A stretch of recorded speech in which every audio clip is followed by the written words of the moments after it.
Nama budaya Pak Romo Aditya. Nama budaya untuk Pak Udi, Pak Tosin, dan para jajaran. Dan nama budaya untuk para sangha. Baik, langsung kita mulai ya. Oke, baik. Kepada para Arya Sangha dan kepada yang terhormat, para pengurus KBI dan jajaran, dan kepada moderator, serta para audiens, serta para hadirin sekalian, terimalah salam dalam Dharma, namo sayang adi budaya, namo budaya. Selamat malam untuk kita semua. Saya yakin kita semua tetap semangat dan masih bugar serta sehat selalu ya untuk mengikuti Sepekan dalam Dharma dalam rangka memperingati almarhum mendiang yang terhormat, yang Arya, Dhamma Surya Bumi Mahatera. Dan pada hari ini kita juga akan kedatangan bintang tamu pembicara yang luar biasa, Dr. Gunawan Wijaya, yang akan dimoderatori oleh pembicara juga sepertinya, tapi sebagai moderator malam ini yang luar biasa juga. Dia merupakan trainer, merupakan public speaker, dan jam terbangnya sudah sangat tinggi dan sudah sangat banyak sekali. Dan saya bisa minta tolong untuk menampilkan profil beliau. Untuk admin bisa dibantu. Dan mengarahkan diri dengan benar. Inilah berkah yang utama. Belajar Bisa banyak. next. Piawai. Ya, ini adalah profil beliau, Aditya SSI CHCHT, sertifikatnya sebagai berkah yang utama. Sebagai pembicara dan trainer tentunya. Bisa next. Mengurus istri dan anak.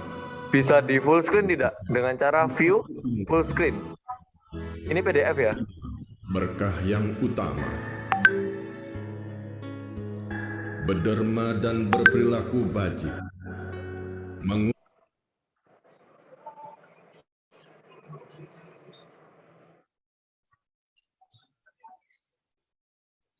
Beliau merupakan pebisnis juga yang luar biasa.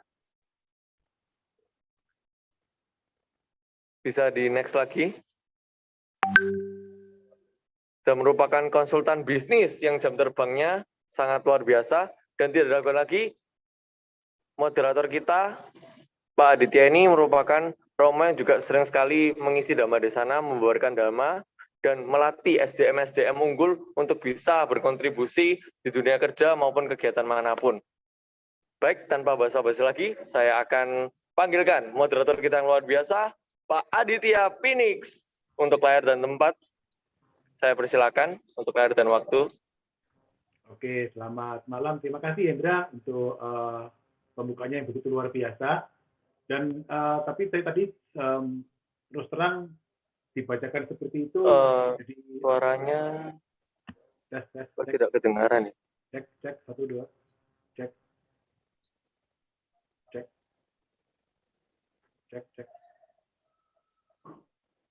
Halo, cek. Sudah dengar?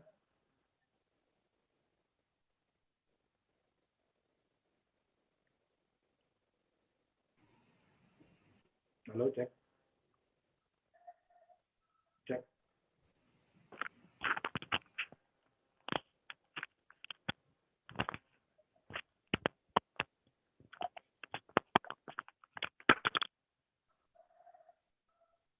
Cek 1 2, cek. Terdengar Pak Aditya. Terdengar ya? Sudah terdengar? Saya dengar tapi agak kecil.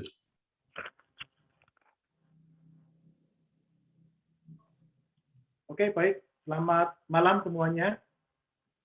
Selamat malam. Ya, baik. Oke. Kali ini, malam ini kita akan bicara dengan seorang narasumber nantinya yang sangat luar biasa, yang mungkin di layar juga sudah mulai terlihat. Tapi sebelum kita berbincang dengan narasumber kita yang luar biasa pada malam hari ini, ada baiknya para audiens juga harus tahu dulu kira-kira siapa nih yang akan bicara di bersama kita nanti dan akan kita dengarkan bersama-sama. Siapakah Pak Gunawan Wijaya? Akan saya coba untuk membacakan sekilas tentang beliau, meskipun tidak terlalu panjang, karena kalau nanti satu kurikulum vitae beliau ini saya bacakan seluruhnya, pasti kita akan habis kurang lebih setengah jam untuk membacakannya saja. Pak Gunawan Wijaya lahir di Medan tanggal 12 Mei tahun 1969. Saat ini beliau bertempat tinggal di Jakarta Utara. Beliau adalah founder dari Gunawan Wijaya Learning Center dan Wijaya and Associates. Bidang kalian beliau adalah di hukum perdata dan bisnis, hukum perusahaan, pasar modal, serta hukum kesehatan. Nah, kalau kita mau kelulusannya, beliau adalah seorang kelulusan dari sarjana hukum dari Fakultas Hukum di UI, Universitas Indonesia, kemudian program spesialisnya di notariat di Fakultas Hukum UI juga, mengambil magister manajemen di Universitas Bhayangkara Jaya, magister hukum di Fakultas Hukum Universitas Indonesia, doktor dalam ilmu hukum di Fakultas Hukum Universitas Indonesia, magister kesehatan masyarakat di program pascasarjana Fakultas Kesehatan Masyarakat Universitas Indonesia, kemudian magister administrasi rumah sakit di program pascasarjana Fakultas Kesehatan Masyarakat Universitas Indonesia, sarjana farmasi di program studi S1-nya di Fakultas Matematika dan IPA Universitas Indonesia, kemudian juga mengambil program studi S1 farmasi di Institut Sains dan Teknologi Nasional atau ISTN. Kemudian beliau juga seorang lulusan apoteker dari program studi apoteker di Fakultas Farmasi ISTN. Jadi, kalau kita bertanya pada beliau, Pak Gunawan, profesinya apa sih? Gitu ya.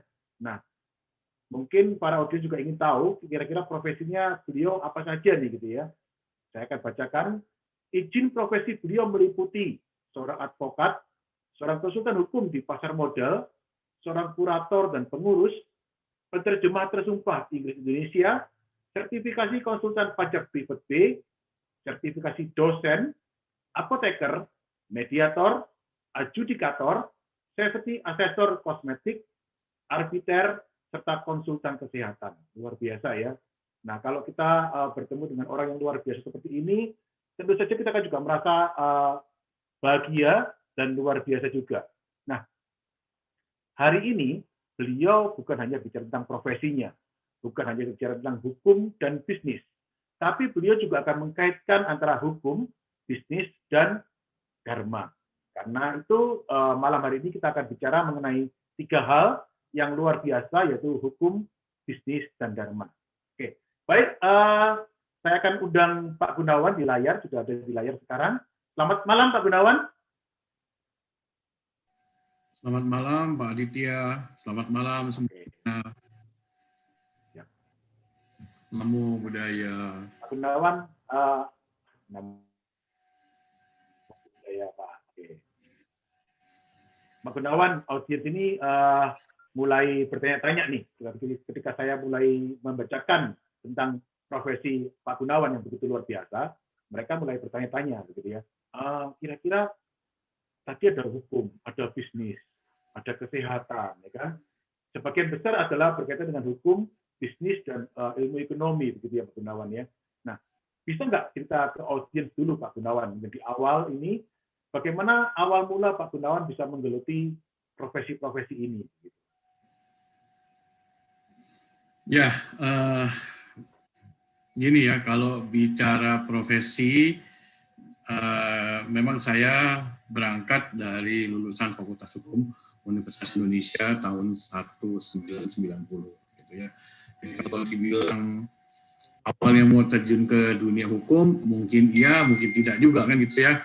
Karena apa namanya istilahnya, namanya waktu lulus SMA kita tertarik dengan dunia hukum, ya kita ambil di dunia hukum gitu ya. Saya juga sebenarnya tertarik dengan dunia kekimiaan, makanya kemudian juga ikut mengambil pendidikan farmasi, waktu itu masih namanya Fakultas Matematika dan Ilmu Pengetahuan Alam gitu ya. Itu ya saya lulus S1 tahun 90. Kebetulan orang tua papa meninggal di ujung tahun 90. Jadi farmasi saya sebenarnya tidak selesai di Fakultas MIPA Universitas Indonesia gitu. Makanya kemudian saya lanjut ke ISTN dan selesainya di ISTN setelah usia istilahnya usia yang sudah cukup lah gitulah ya. Dan saya lanjut kembali untuk mengambil farmasi itu pada waktu itu pas anak saya kuliah gitu. Dia kuliah, udahlah saya pikir saya ikutan kuliah juga gitu. Ya. Nah, kalau bicara mengenai dunia hukum itu, profesi hukum itu banyak sekali sebenarnya ya. Saya sebenarnya berangkat lebih banyak dari sejak saya lulus sebenarnya tahun 91 sampai hampir tahun 2000-an gitu ya, waktu masa krisis Krismon gitu ya, itu saya lebih banyak sebagai corporate lawyer waktu itu. Jadi saya memang bekerja di perusahaan gitu kan. Dan rata-rata perusahaan yang saya kerja itu adalah memang PT TBK. Kebetulan sejalan gitu loh dengan skripsi saya pada waktu bicara tentang pasar modal juga tahun 9 bulan itu lagi booming-boomingnya gitu loh Pak. Pada waktu itu banyak perusahaan yang kemudian melaksanakan IPO. Jadi ya, mungkin ada rencana, mungkin juga memang ada sedikit kebetulan gitu ya. Jadi terjunlah ke dunia sebagai corporate lawyer. Nah, tahun 2000-an karena memang waktu itu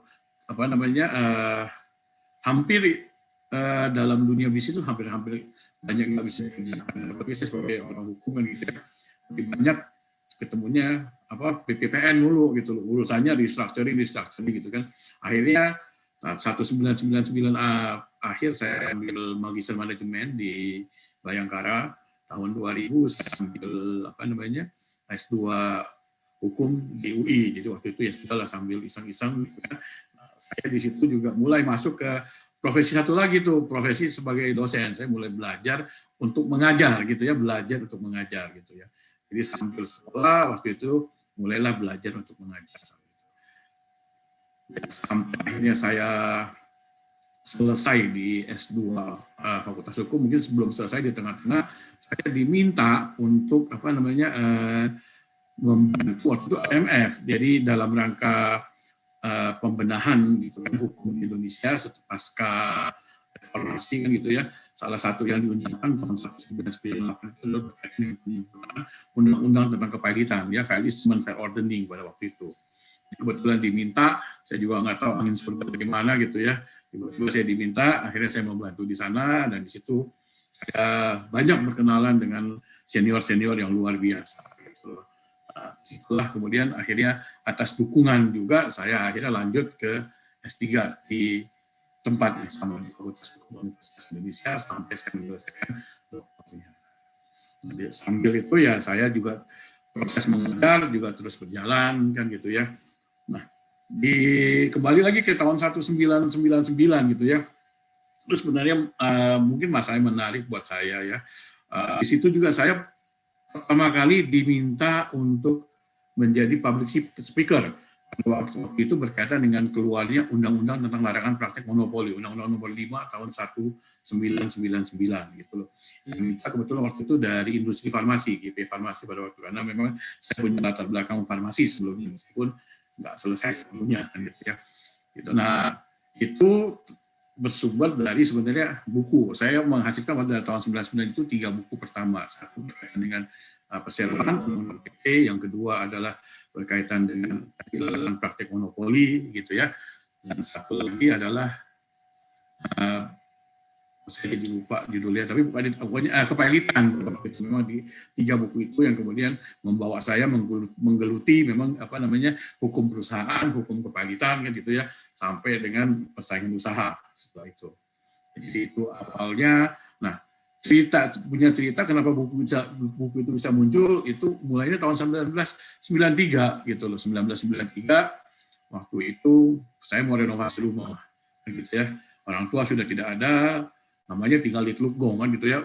Uber-uberan tuh antara tinggi rumah sama tinggi air kalau udah pas lagi musim banjir. Nah, mau renovasi rumah pasti cari tambahan gitu ya ceritanya ya. Nah, punya cerita kan gitu ya. Ya udah, saya mencoba untuk belajar menulis kan gitu ya. Wah, waktu kuliah dulu kan nggak kepikiran kalau pada akhirnya kita akan bisa belajar menulis kan gitu ya. Saya menulis, terus kemudian sempat menawarkan gitu kan tulisan-tulisan di beberapa surat kabar dan sayangnya ketemu di namanya Bulletin Business News. Mungkin sekarang udah nggak ada lagi, ya online aja mungkin gitu ya. Itu tahun 1993, itu bulan Mei, saya ingat persis tulisan pertama saya di sana. Sampai akhirnya saya diminta mengisi setiap minggu. Lumayan kan setiap minggu dapat duit buat nombokin gitu kan, nombokin untuk bangun rumah. Akhirnya tercapailah pembangunan rumah itu. Saya kira dari situ jadi sudah belajar menulis tulisan begitu lama dari 93 sampai 99, akhirnya saya kompilasi ulang bersama teman kan gitu ya, kita re-edit, akhirnya jadilah tadi yang saya bilang 3 buku pertama itu. Mungkin juga itu dasarnya kenapa kemudian saya diminta gitu ya untuk membantu IMF dalam rangka kepanitan, dan satu lagi diminta untuk jadi pembicara waktu itu. Sambil saya menyelesaikan S2, kemudian menyelesaikan S3.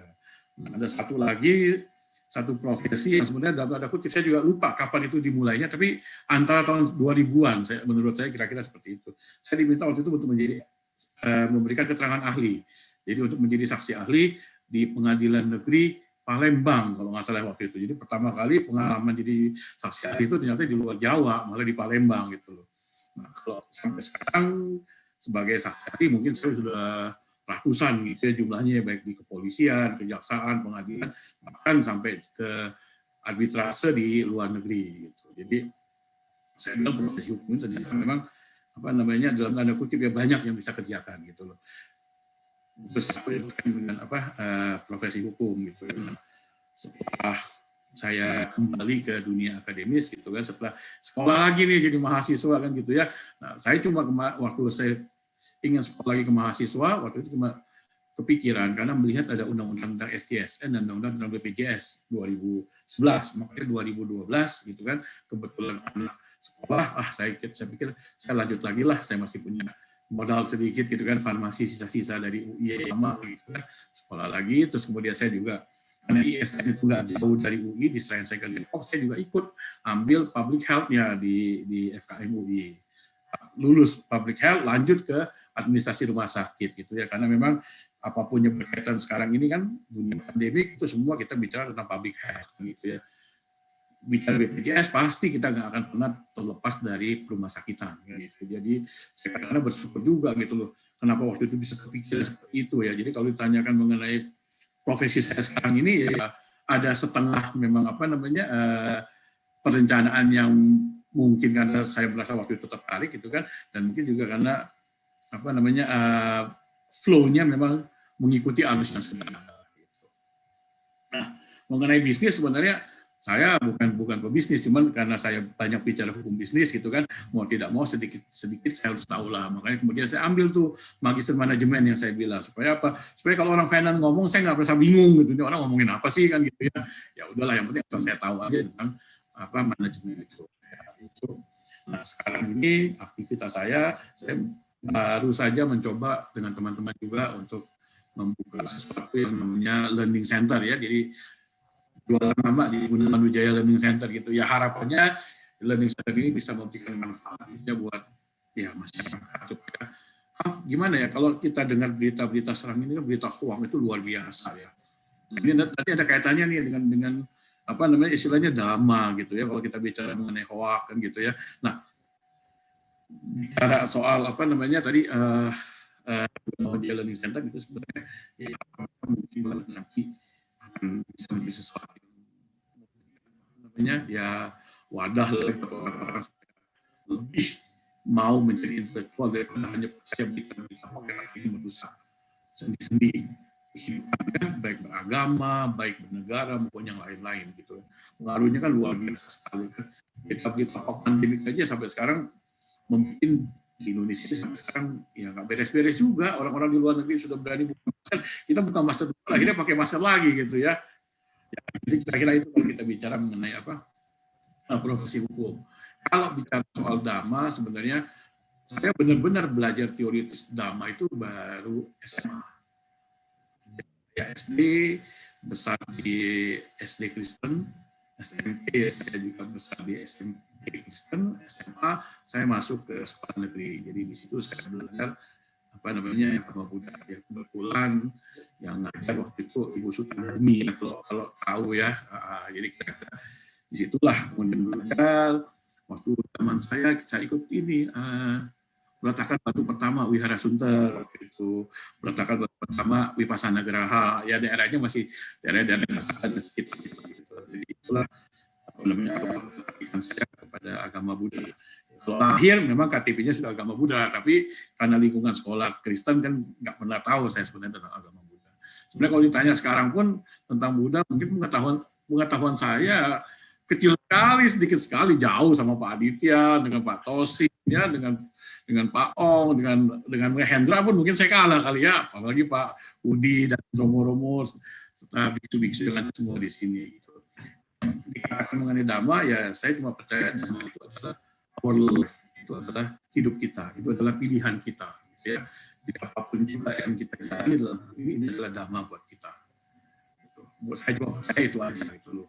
Jadi, dan menurut saya mungkin karena saya mempelajari hukum gitu ya, buat saya Dhamma itu sebenarnya nggak beda jauh gitu. Dhamma itu memberikan aturi gitu ya, memberikan pedoman, memberikan batasan-batasan gitu ya. Sebenarnya apapun boleh kita lakukan sebenarnya di dunia ini kan. Nah, persoalannya adalah jangan sampai kita keluar dari jalurnya, jangan sampai kita keluar dari batas-batas itu. Jadi saya cuma percaya sih itu sampai di situ aja gitu. Dan kebetulan ajaran hukum kan selalu mengatakan jangan pernah ada Anda melakukan diskriminasi gitu ya. Equality before the law. Semua orang itu harus dapat perlakuan yang sama dengan hukum.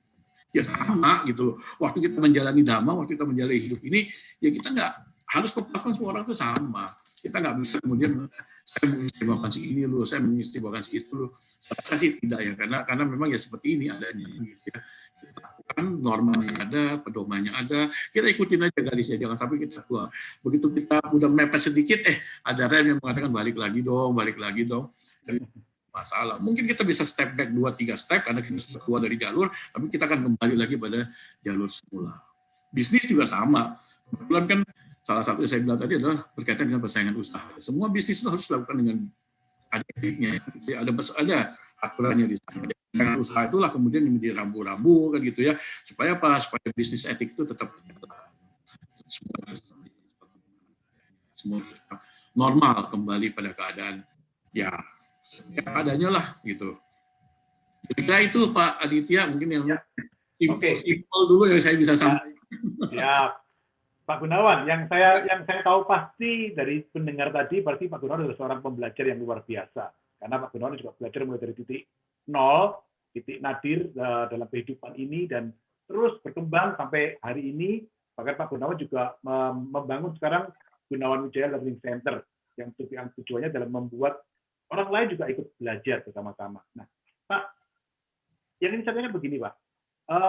Profesi Bapak, seorang profesi yang di bidang hukum, seorang lawyer, itu menurut saya itu masih cukup minor kalau dilihat dengan etnis Bapak misalnya, dengan agama Bapak yang seorang Buddhis, ya kan? Itu masih minor menurut saya. Nah, saya yakin ketika Pak Gunawan mulai menapaki profesi hukum ini, tentu akan banyak sekali halangan dan mungkin rintangan-rintangan yang ada dalam kehidupan, sehingga Pak Gunawan mungkin tidak sampai di titik ini begitu saja, mungkin jatuh bangun begitu. Nah, Pak, bisa nggak cerita ke kami semua, Pak, agar kami juga bisa sama-sama belajar bagaimana peristiwa-peristiwa yang mungkin bisa menjadi pembelajaran buat audiens mengenai jatuh bangun Bapak di profesi yang Bapak tapaki ini, dan bagaimana Bapak menggunakan kebenaran atau dharma itu sendiri untuk bangkit kembali, untuk bangun kembali. Karena Bapak memang mungkin tidak belajar dharma secara teori, Pak. Mungkin Bapak nggak belajar dharma dari SD mungkin secara teori. Tapi yang saya yakin Pak Gunawan adalah seorang pembelajar dharma yang dharma in action, Pak. Dharma secara langsung begitu. Gimana, Pak? Bisa cerita, Pak, pada kami semua, Pak. Silakan. Kalau memang dilihat dari situ, memang saya bukan terlahir sebagai keluarga yang ada gitu ya. Saya kalau nggak kuliah di UI mungkin nggak lanjut kuliah, saya nggak tahu mau jadi apa gitu ya. Tapi memang mungkin karma baik juga membuat saya sehingga saya bisa kuliah di UI. Dan terus terang dari kuliah di UI sebagai alumni UI saya memang merasa bangga gitu. Kenapa? Karena waktu saya cari kerja, waktu orang tua saya meninggal, saya cari kerja ke sesama alumni itu lebih mudah diterima gitu loh. Jadi sebenarnya itu satu ya satu kebanggaan juga saya bilang mungkin baik dari saya di masa lalu, sehingga memang ya saya bisa mendapatkan pendidikan yang menurut saya cukup bagus di Universitas Indonesia, di Fakultas Hukum Universitas Indonesia. Gitu ya. Sampai saya lulus, saya kerja pertama memang jadi alumni, gitu kan. Terus kemudian saya pindah ke Kalbe Pharma sebagai corporate lawyer, karena memang kebetulan saya punya background di farmasi. Jadi ya itu juga satu hal yang menurut saya ya mungkin tambah baik juga gitu ya. Sampai akhirnya di masa sampai ke masa-masa krisis moneter di situ dari ya. Kalau dibilang usaha sama saya ya saya belajar menulis waktu itu. Karena apa? Karena memang rumah butuh renovasi, kalau nggak direnovasi wah gawat itu. Namanya juga lulusan tahun 90, 91 cari kerja, 92 mencoba untuk bangun rumah. Kalau nggak bangun rumah, saya bisa nggak tidur nanti kan gitu ya.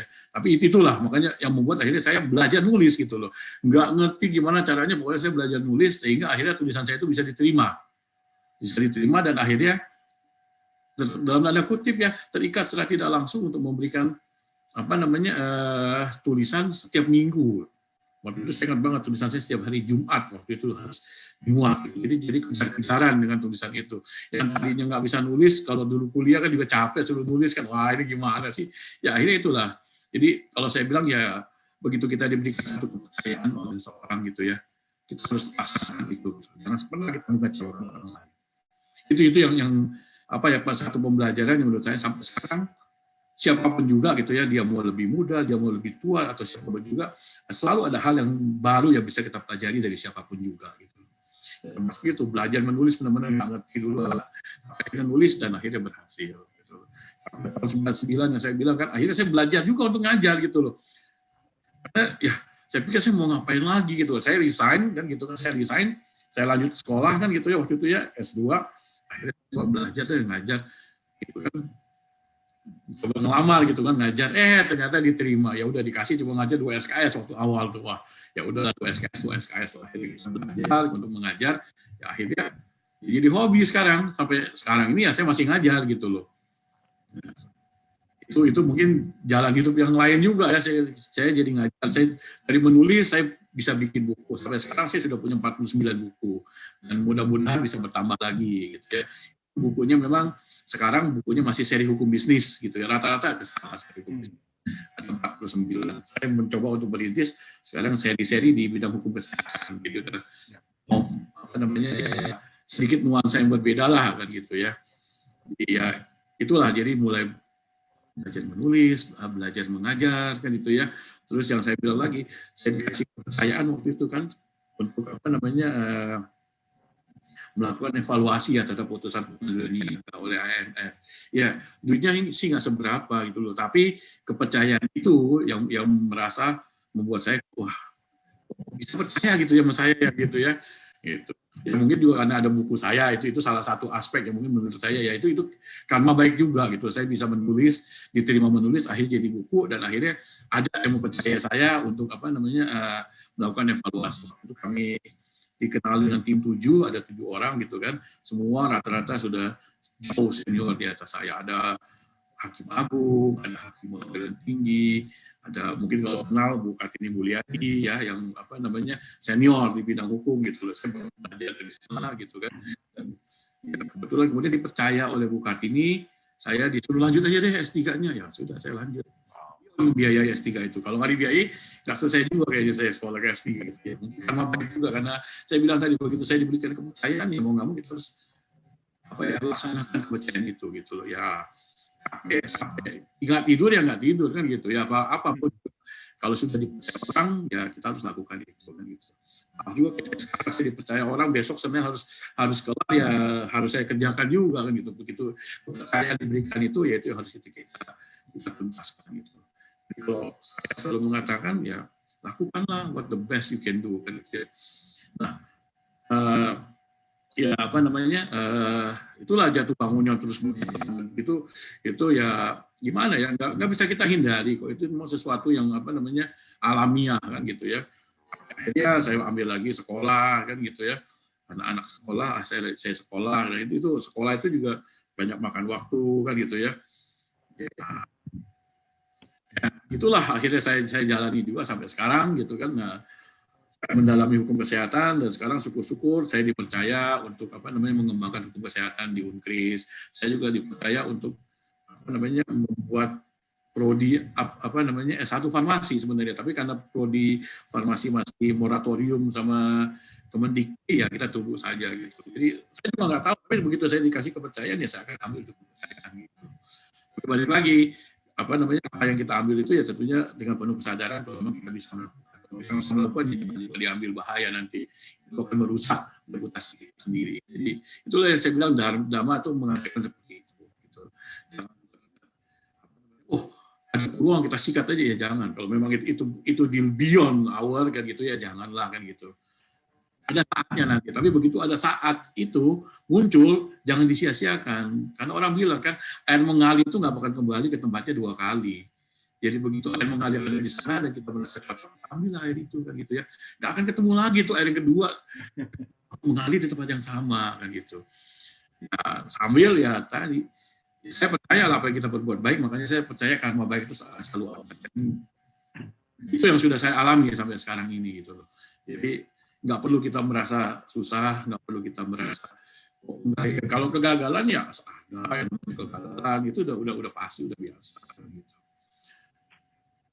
Termasuk juga dalam tanda kutip lah ya kuliah di UI kan sebagai minoritas juga memang perlu sosialisasi yang cukup baik di sana. Kalau waduh repot juga kita gitu. Ya kira-kira itu sementara Pak Aditya yang bisa. Oke. Baik Pak, luar biasa Pak. Saya jadi terinspirasi untuk mulai menulis buku juga nih Pak. Karena bagus sekali Pak. Buku ya Pak. Saya siap itu kalau seperti itu. Nah, terima kasih Pak. Oke Pak, equality before the law. Tadi yang Bapak katakan seperti itu ya Pak, betul Pak? Ya. Ada kesetaraan di dalam hukum di dalam hukum. Tentu saja ini sebuah semboyan yang sangat bagus dan sejalan dengan Dharma. Karena Dharma sendiri adalah cita rasanya adalah kebebasan dan kesetaraan. Pak, tapi saya ingin bertanya nih Pak, sebagai praktisi hukum di Indonesia, di negara tercinta kita Indonesia Pak, apakah semboyan tadi Pak, equality before the law, itu hanya merupakan semboyan saja atau bisa dipraktekkan dengan lebih bagus Pak? Kalau kita melihat sebagai orang awam Pak, sebagai orang awam yang tidak mengerti tentang hukum, kita sering mendengar bagaimana hukum ini dijalankan di Indonesia.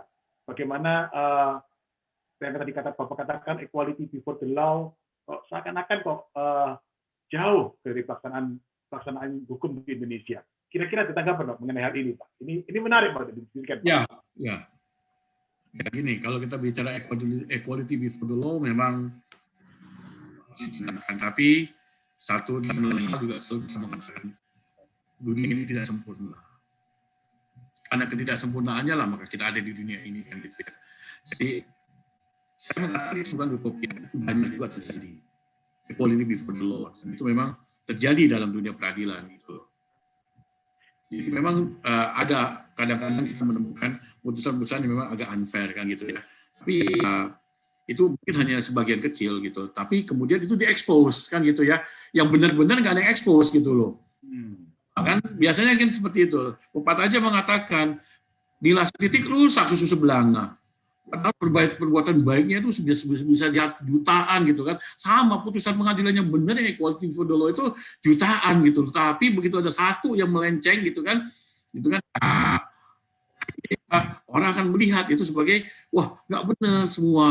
Kira-kira seperti itu ya. Ini memang pengalaman yang terjadi. Tapi ya fakta memang ada yang seperti itu gitu loh. Makanya sistem peradilan itu kemudian dibuat bertingkat kan. Dari pengadilan negeri, orang bisa mengajukan banding, bisa mengajukan kasasi, bahkan bisa mengajukan peninjauan kembali. Disitulah diharapkan gitu ya, hukum itu bisa berperan seoptimum mungkin. Sistem hukum yang ada ini ya memang akan diciptakan seperti itu gitu loh. Nah, satu hal yang sebenarnya kalau kita mau komentar tentang kita bicara hukum, kita bicara dharma gitu ya. Hukum itu selalu orang bicara mengenai 2 hal, satu kepastian dan satu adalah keadilan. Itu 2 hal yang memang dalam tanda kutip sulit gitu loh. Apakah Anda akan memberikan kepastian atau Anda akan memberikan keadilan? Itu merupakan nuansa hukum yang menurut saya sampai sekarang dan mungkin sampai dunia ini berakhir pun gitu ya akan selalu menjadi perdebatan. Gitu loh. Karena apa? Gitu. Karena memberikan kepastian itu belum tentu adil loh. Ya, belum tentu adil gitu loh. Anda mau mengatakan Anda memberikan keadilan, orang lain bisa mengharapkan, kepastiannya di mana? Itu memang dilema sampai sekarang ini gitu loh. Jadi negara-negara di dunia ini bukan hanya di kita gitu loh, dimanapun juga akan menghadapi dilema tersebut gitu. Tapi bukan berarti kepastian dan keadilan itu menjadi terpisah gitu loh. Dalam beberapa hal memang antara kepastian dan keadilan kadang terlihat tidak cocok. Tapi seperti saya katakan tadi, mungkin dari kalau kita katakan 100 gitu ya, 95 kepastian hukum itu pasti memberikan keadilan. Kira-kira itu. Tapi yang 5 ini kan yang kemudian menjadi masalah, dan akhirnya apa? Itu yang kemudian menjadi masalah yang ribut di sana dan di sini kan. Ya, 95-nya orang nggak akan melihat gitu. Tapi ya itulah fakta yang sudah terjadi. Kadang-kadang ya harus ada prioritas, harus ada seperti ini kan gitu ya. Sama seperti pada saat kita bicara mengenai dharma gitu loh. Apalagi kalau kita bicara dharma dalam kehidupan ini kan kadang-kadang kita bisa mengatakan dharma itu juga bukan sesuatu yang pasti loh. Betul nggak sih gitu loh.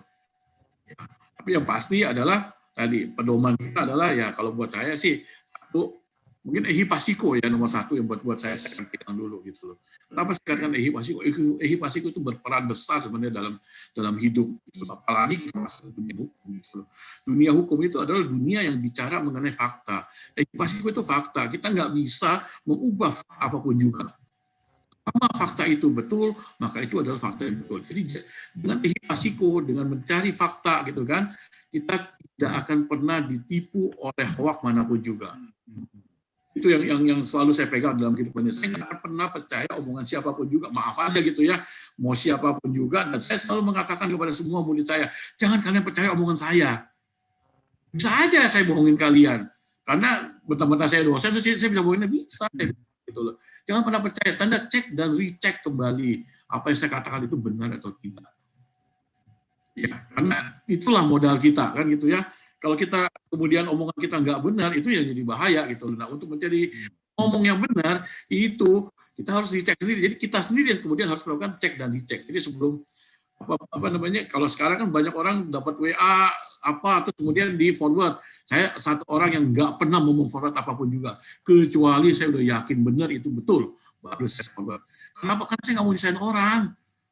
Baca itu nyata hoak gitu, orang udah takut setengah mati, apapun juga bisa terjadi, dan itu mempengaruhi psikologi orang loh. Itu bahaya menurut saya gitu. Karena kan Dharma mengatakan kita jangan pernah menyakiti orang dengan cara apapun juga. Dengan kita nyebar hoak itu kita menyakiti orang loh. Akhirnya kedua, butut-bututnya orang jadi nggak percaya sama kita jadinya. Nah, itu lebih susah lagi gitu loh. Hidup ini kalau nggak dipercaya sama orang, mau jadi apa kita gitu loh. Kita hidup berdasarkan pada kepercayaan, itulah Dhamma yang selama ini saya yakini gitu loh. Kalau nggak ada yang seperti itu, ya mungkin saya nggak tahu mau jadi apa saya gitu loh. Kan menurut saya kan ehipassiko saya harus lakukan, equality before saya harus lakukan, check and recheck saya harus lakukan kan gitu ya. Dan mungkin dua lagi yang paling penting, hiri dan otapa. Itu yang kemudian membuat bagaimana kita harus bertindak dalam hidup ini. Pilihan kita di mana gitu loh. Kita hidup itu pilihan banyak, jalan bisa kemana-mana gitu loh. Banyak jalan menuju Roma katanya kan gitu ya. Tapi kita harus memilih salah satu jalan kita gitu loh. Nah, kalau saya memilih, saya cuma mengatakan hiri dan otapa itu yang saya lihat gitu loh. Kalau ada yang menyebabkan saya tidak bisa melaksanakan itu, ya saya mundur. Gitu. Dan banyak memang perkara hukum gitu kan yang kemudian saya lihat, saya memberikan keterangan ahli, saya lihat saya nggak cocok dengan hati nurani saya mundur. Itu bukan masalah uang, saya perlu uang gitu, tapi uang bukan segalanya gitu loh. Karena saya sudah percaya gitu loh, apapun juga selama kita berada di jalur yang baik, selalu kita berada di jalur yang benar, karma baik akan selalu ada.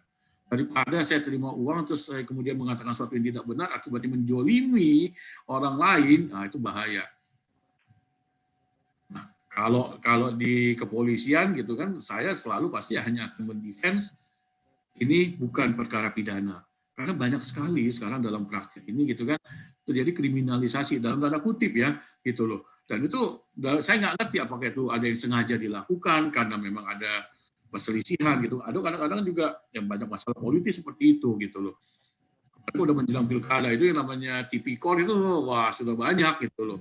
Nah, kalau saya memang melihat itu tidak ada suatu tindak pidana, saya akan bela dia. Tapi terlepas dari hasilnya, apakah nanti diputuskan dia karena urusan politis apa, kemudian masih tetap dia harus mendekam di dalam apa namanya pesantren, ya saya nggak bisa ngomong apa-apa itu. Tapi at least gitu kan, kita melihat kalau memang ada orang yang perlu kita bela gitu loh.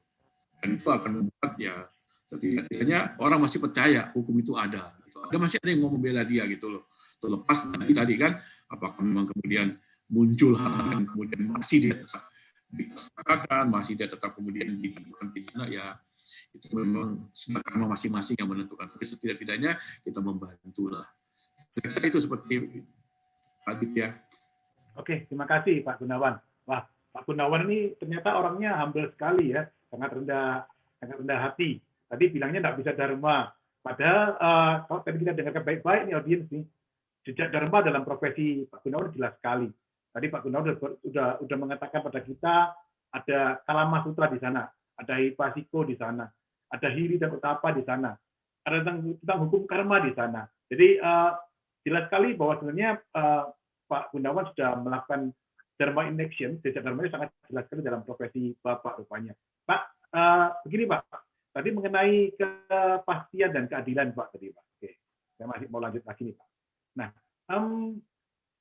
saya yakin di profesi Bapak selama ini, Bapak pasti pernah mengalami di mana bentuk kepastian yang diberikan, bentuk kepastian dan keadilan yang diberikan secara hukum itu mungkin bertabrakan dengan hati nurani Bapak, bertabrakan dengan hati nurani yang Bapak percaya sendiri, meskipun itu merupakan kepastian dan keadilan yang memang ada di dalam ranah hukum. Nah, kalau dalam hal seperti itu, mungkin Bapak bisa ceritakan 1-2 kasus pada audiens mungkin Pak, dan sekaligus juga ini tanyakan bagaimana yang apa yang Bapak lakukan ketika kepastian dan keadilan secara hukum tersebut harus berseberangan dengan hati nurani Bapak. Ya, ini ya, hukum itu kan buatan manusia ya. Hukum itu dibuat berdasarkan pada pengalaman sejarah. Ya, kita nggak bisa mungkin itu. Jadi nggak mungkin ada hukum yang tiba-tiba kucuk-kucuk muncul gitu loh. Pasti ada penyebabnya. Ada historis yang mengatakan sehingga perlu ada aturan seperti itu. Makanya dalam teori hukum orang mengatakan gitu kan, ini ada ahli hukum dari Amerika namanya Roscoe Pound, dalam Introduction to Legal History gitu ya. Jadi dia membawa itu dalam legal history secara hukum menunjukkan kalau hukum itu punya 2 fungsi. Satu adalah social control dan yang kedua adalah social engineering. Satu adalah fungsi social control. Jadi apapun juga yang ada di dalam masyarakat ini kan harus ada normanya, harus ada rambu-rambunya, harus ada pathway-nya. Sehingga orang akan berjalan di dalam norma tersebut. Begitu dia keluar dari norma, maka kemudian muncul sistem yang akan membalikan supaya orang tersebut kembali pada jalurnya. Itu kemudian dikenal dengan social control. Nah, social control itu biasanya memang secara historis sudah berjalan gitu. Jadi kembali lagi itu historisnya seperti itu. Tapi perkembangan ke depan kan orang nggak tahu. Makanya kemudian dibuatlah law as a social engineering, sehingga orang, wah, daripada nanti terjadi sesuatu yang nggak benar, mereka mencoba untuk berpikir ke depan, ini loh harus kita lakukan. Ya, sekarang misalnya, yang paling gampang bicara mengenai IT. Ya, IIT, ya, Artificial Intelligence, Information Technology, itu kan sesuatu yang beyond. Orang mulai berbicara mengenai kripto, ya, kriptografi yang kemudian diterjemahkan menjadi cryptocurrency sama Nakamoto kan gitu, yang kemudian berkembang menjadi luar biasa, itu adalah IT gitu loh. IT sampai sekarang kalau kita bicara masalah regulasi, boleh masih zero loh. Apalagi kita bicara mengenai masalah kripto gitu loh. Bagaimana kemudian kita menghadapkan pada suatu kenyataan bahwa kayak sekarang kan cryptocurrency gitu kan, orang berinvestasi di cryptocurrency, tapi orang sini nggak tahu apa itu cryptocurrency. Norma hukumnya nggak ada, pedomannya nggak ada gitu loh.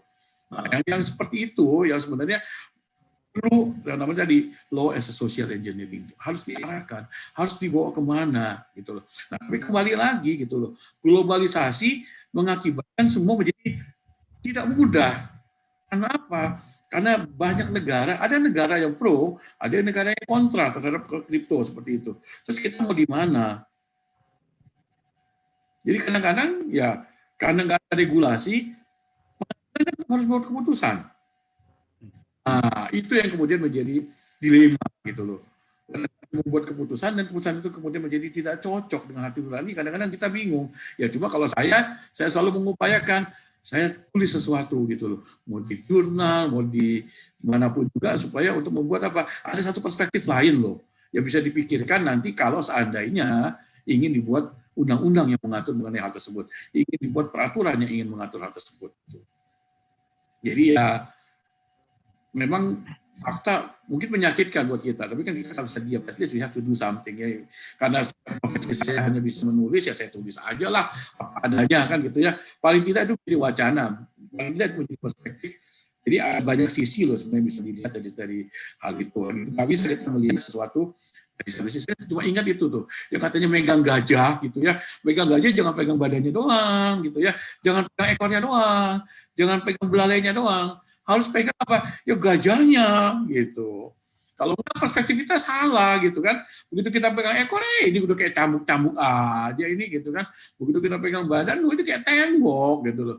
Begitu dipegang hidungnya gitu kan, belalainya kok kayak ular ya kan gitu. Pegang kupingnya panjang-panjang lebar ini nggak jelas kayak apa kan gitu ya. Nah itu yang kemudian kita mencoba membangun perspektif sehingga apa? Orang itu bisa melihat itu secara utuh. Seperti sekarang kan saya sudah mencoba menulis 2-3 tulisan yang berkaitan dengan masalah kripto hanya untuk memberikan kesadaran gitu. Ini gimana sih sebenarnya kripto ini kan gitu. Ya terlepas dari nanti kemudian apakah nanti saya minta membantu kita untuk urusan kripto, ya saya kan nggak tahu juga. Gitu. Tapi yang setidak-tidaknya itulah yang saya lakukan seperti Bapak bilang tadi kan. Ada yang menusuk kepastian, ada keadilan, rasanya kok nggak nyampe kan gitu ya. Ya itulah yang paling tidak yang bisa saya coba lakukan gitu loh. Ya saya kan I'm nobody gitu lah, I'm just trying gitu, mencoba aja lah paling tidak untuk apa tadi kan memberikan perspektif ya tadi melihat gajah itu lihatlah gajah gitu loh, jangan pegang ekornya, jangan pegang belalainya seperti itu. Mungkin juga masih ada yang miss dari saya gitu sebagai melihat gajah itu mungkin masih nggak utuh gitu loh, ada mungkin bulunya ketinggalan kan gitu. Tapi setidaknya sudah mencoba memberikan sesuatu yang lebih komprehensif. Itu Pak Aditya. Yap, baik Pak Gunawan. Ini satu zen dharma lagi diberikan pada kita nih tentang perumpamaan tentang gajah, bagaimana tentang persepsi dari Pak Gunawan. Nah, Pak, nanti kita akan mungkin nanti audiens akan menyambung mengenai hukum yang berhubungan dengan cryptocurrency tadi cukup menarik harusnya. Kita bisa bicara mengenai bagaimana Bitcoin bisa naik turun gara-gara si Tesla saja misalnya seperti itu. Bagaimana relevansinya terhadap hukum di Indonesia dan sebagainya. Nanti mungkin audiens akan menyambung ke pertanyaan nanti. Tapi satu pertanyaan terakhir dari saya dulu, Pak, sebelum masuk ke audiens, Pak. Saya ingin menanyakan yang salah satu hukum yang sedang ngetren dibicarakan di Indonesia, Pak. Yang sampai di demo puluhan ribu orang, puluhan ribu karyawan, Pak. Omnibus Law, Pak. Nah, Omnibus Law ini cukup menarik nih, Pak. Banyak yang berbincang tentang Omnibus Law. Banyak yang pro, banyak yang kontra, banyak yang demo tentang Omnibus Law. Ada yang mengatakan bahwa ini pro dengan perusahaan, tapi perusahaan juga mengatakan wah ini pro karyawan gitu misalnya, dan segala macamnya tentang undang-undang cipta kerja ini. Bagaimana pandangan Bapak seorang praktisi hukum tentang Omnibus Law ini, Pak? Kita Omnibus Law ini sebenarnya hampir sama ya dengan kita mengubah undang-undang gitu. Cuma yang diubah ini adalah undang-undangnya bukan cuma satu. Ada 76 undang-undang yang diubah pada Omnibus Law itu. Nah, spirit dari Omnibus Law ini sebenarnya memang untuk masa pandemi ya sebenarnya. Kalau kita lihat masa pandemi, kenapa? Karena seperti masa pandemi banyak terjadi PHK. Nah, Omnibus Law itu memberikan kemudahan buat orang untuk berusaha. Jadi kalau kita lihat spirit dari Omnibus Law itu gampang sekali sekarang. Seperti misalnya kita salah satu aja dari kita gitu kan punya keahlian tertentu gitu kan, misalnya apa? Bikin tempe lah gitu ya, bikin tempe, terus kemudian tempe tersebut mau dijual gitu kan. Nah kalau kita bicara bikin tempe mau dijual, kemudian jualnya laku gitu kan, terus ada sesuatu yang menimpa, hukum mengatakan Anda perorangan, Anda tanggung jawab secara pribadi.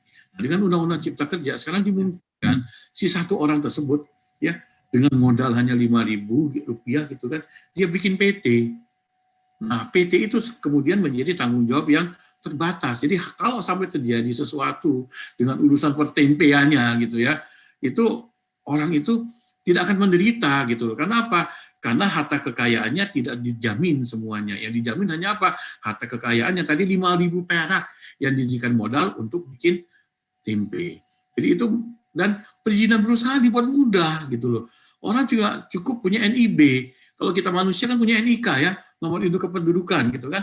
NIB itu nomor induk berusaha. Jadi hanya cukup punya NIB, nggak perlu ada izin apapun juga lagi gitu ya. Itu sudah bisa menjalankan satu usaha. Itu adalah satu kemudahan. Nah, waktu rame-ramenya zaman itu, saya yakin tuh, yang rame-rame itu nggak pernah baca loh itu apa isi dari Omnibus Law. Ya, karena waktu itu ya kebetulan memang kami sempat bikin beberapa seri gitu kan, webinar yang melalui Gunawan Wijaya Learning Center kita bahas beberapa aspek yang memang berkaitan dengan Omnibus. Pertama yang mengenai karyawan tuh. Sebenarnya ya kalau kita baca undang-undang itu secara detail ya, tentang hubungan karyawan sama perusahaan ya, itu ada satu perubahan yang menurut saya cukup berarti dan sebenarnya menguntungkan karyawan. Kenapa saya katakan coba perhatikan, itu ada satu pasal di situ ya yang ditambahkan, kalau perusahaan nggak bayar itu jadi pidana loh, nggak bayar pada waktunya yang sesuai dengan yang diperjanjikan, upah buruh itu jadi pidana. Padahal di undang-undang yang sebelumnya bukan tindak pidana itu, karena itu masalah bayar loh, hanya mengenai masalah bayaran gitu loh. Itu kalau diperhatikan, tapi nggak ada yang orang memperhatikan seperti itu gitu loh. Sampai sekarang juga saya nggak tahu ada nggak yang sebenarnya yang memperhatikan. Kalau buat saya mengatakan itu memberatkan pengusaha loh. Gitu. Jadi itu salah satu yang memang mungkin ada bagian yang harus dipikirkan gitu ya, dari satu undang-undang. Tapi kalau dari sisi eksternalnya secara spirit, UMKM itu menjadi salah satu yang ditonjolkan oleh Undang-Undang Cipta Kerja. Jadi Undang-Undang Cipta Kerja itu tidak hanya mengubah UMKM, undang-undang yang mengatur UMKM, tapi juga memberikan ketentuan tersendiri mengenai UMKM. Jadi usaha mikro, usaha kecil itu benar-benar mendapatkan perlindungan. Nah, seperti apa? Bentuknya kemitraan. Jadi kalau kita lihat perubahan dari 76 undang-undang itu, hampir ada 9 sampai 10 undang-undang itu yang masuk konsep kemitraan di dalamnya. Mulai undang-undang jasa konstruksi, gitu ya, undang-undang sampai pariwisata, hortikultura, itu semua kemitraan masuk di dalamnya. Di samping undang-undang UMKM sendiri memberikan penjelasan yang lebih tegas terkait dengan masalah kemitraan. Satu lagi, kemitraan itu sekarang berada di bawah KPPU, Komisi Pengawas Persaingan Usaha, sama seperti yang mengawasi masalah persaingan usaha. Jadi kemitraan sudah dilakukan oleh organisasi yang sama. Jadi ya kalau menurut saya tadi balik lagi, hipasiko lah, baca dulu lah itu undang-undangnya sebelum Anda komen, jangan terus demo tanpa, dalam tanda kutip ya, tanpa dasar. Anda bilang ini, ternyata nggak ada loh yang kayak gitu loh. Itu tadi saya bilang, jadi ya tadi udah balik lagi, cek dari cek sebelum kita mengemukakan sesuatu. Gitu. Itu sih Pak Aditya, terima kasih Pak Aditya. Baik Pak Gunawan, ini membuat satu insight baru pada audiens mungkin yang kebanyakan audiens kali ini saya lihat juga pelaku-pelaku UMKM mungkin. Nanti audiens juga bisa bertanya mengenai bagaimana Omnibus Law ini mengatur tentang UMKM lebih lanjut, bagaimana kita bisa menggunakan itu untuk bisa bangkit sebagai UMKM. Dan benar tadi dikatakan Pak Gunawan, ketika demo-demo dilakukan, padahal di dalam undang-undang itu sendiri sebenarnya banyak hal yang menguntungkan karyawan. Ya, misalnya tentang pasal 92, di mana pekerja kontrak sekarang mendapatkan pesangon, sedangkan dulu pekerja kontrak tidak mendapatkan pesangon, kurang lebih seperti itu. Baik, menarik sekali kalau kita bicara tentang hukum yang berkaitan langsung dengan bidang-bidang yang di mana kita hidup di dalamnya. Nah, sebelum kita lanjutkan perbincangan kita, Pak Gunawan, saya akan coba untuk buka sesi pertama, tanya jawab dari audiens, karena saya yakin audiens sudah mulai gregetan nih, mulai gatal-gatal nih ingin bertanya ya kan. Nah, sekali lagi audiens, ini Pak Gunawan adalah seorang pakar praktisi di bidang hukum keahliannya adalah hukum bisnis, hukum ekonomi, hukum tentang perdata juga. Nah, jadi kalau teman-teman ingin malam ini adalah satu hal yang sangat bagus sekali kalau teman-teman bisa menanyakan secara langsung. Ini sudah ada satu yang raise hand nanti. Oke, nanti sebentar. Nah, menanyakan pada pakarnya secara langsung karena ini kesempatan yang sangat langka sekali kita bisa ketemu. Kalau ketemu langsung bisa ya Pak, cuman biasanya pakai ini Pak, pakai argonya jalan ya Pak, biasanya jam-jaman begitu ya Pak ya. Oke, ini mumpung masih bisa nih Pak ya. Oke. Baik, ini ada satu sudah raise hand Pak ada Harry di sini. Bentar untuk Harry. Saya buka lagi untuk 2 pertanyaan lagi, mau bisa lewat chat, bisa lewat langsung, atau bisa lewat chat melalui YouTube. Silakan. Ada lagi mungkin kita akan masuk 3 pertanyaan dulu di awal.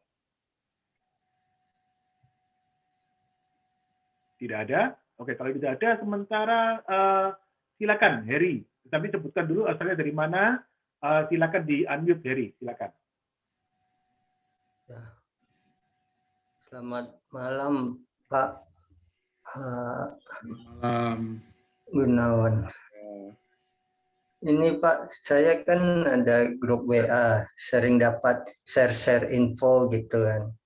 Ya, kalau menurut penggambaran tentang 7 orang buta dan seekor gajah, kadang-kadang orang itu share kan comot sikit, di-share. Jadi kalau penggambaran tadi mungkin kalau ada yang comot 7 orang comot sikit gitu kita kumpulkan, barulah bisa ketemu satu titik yang namanya gajah gitu ya Pak.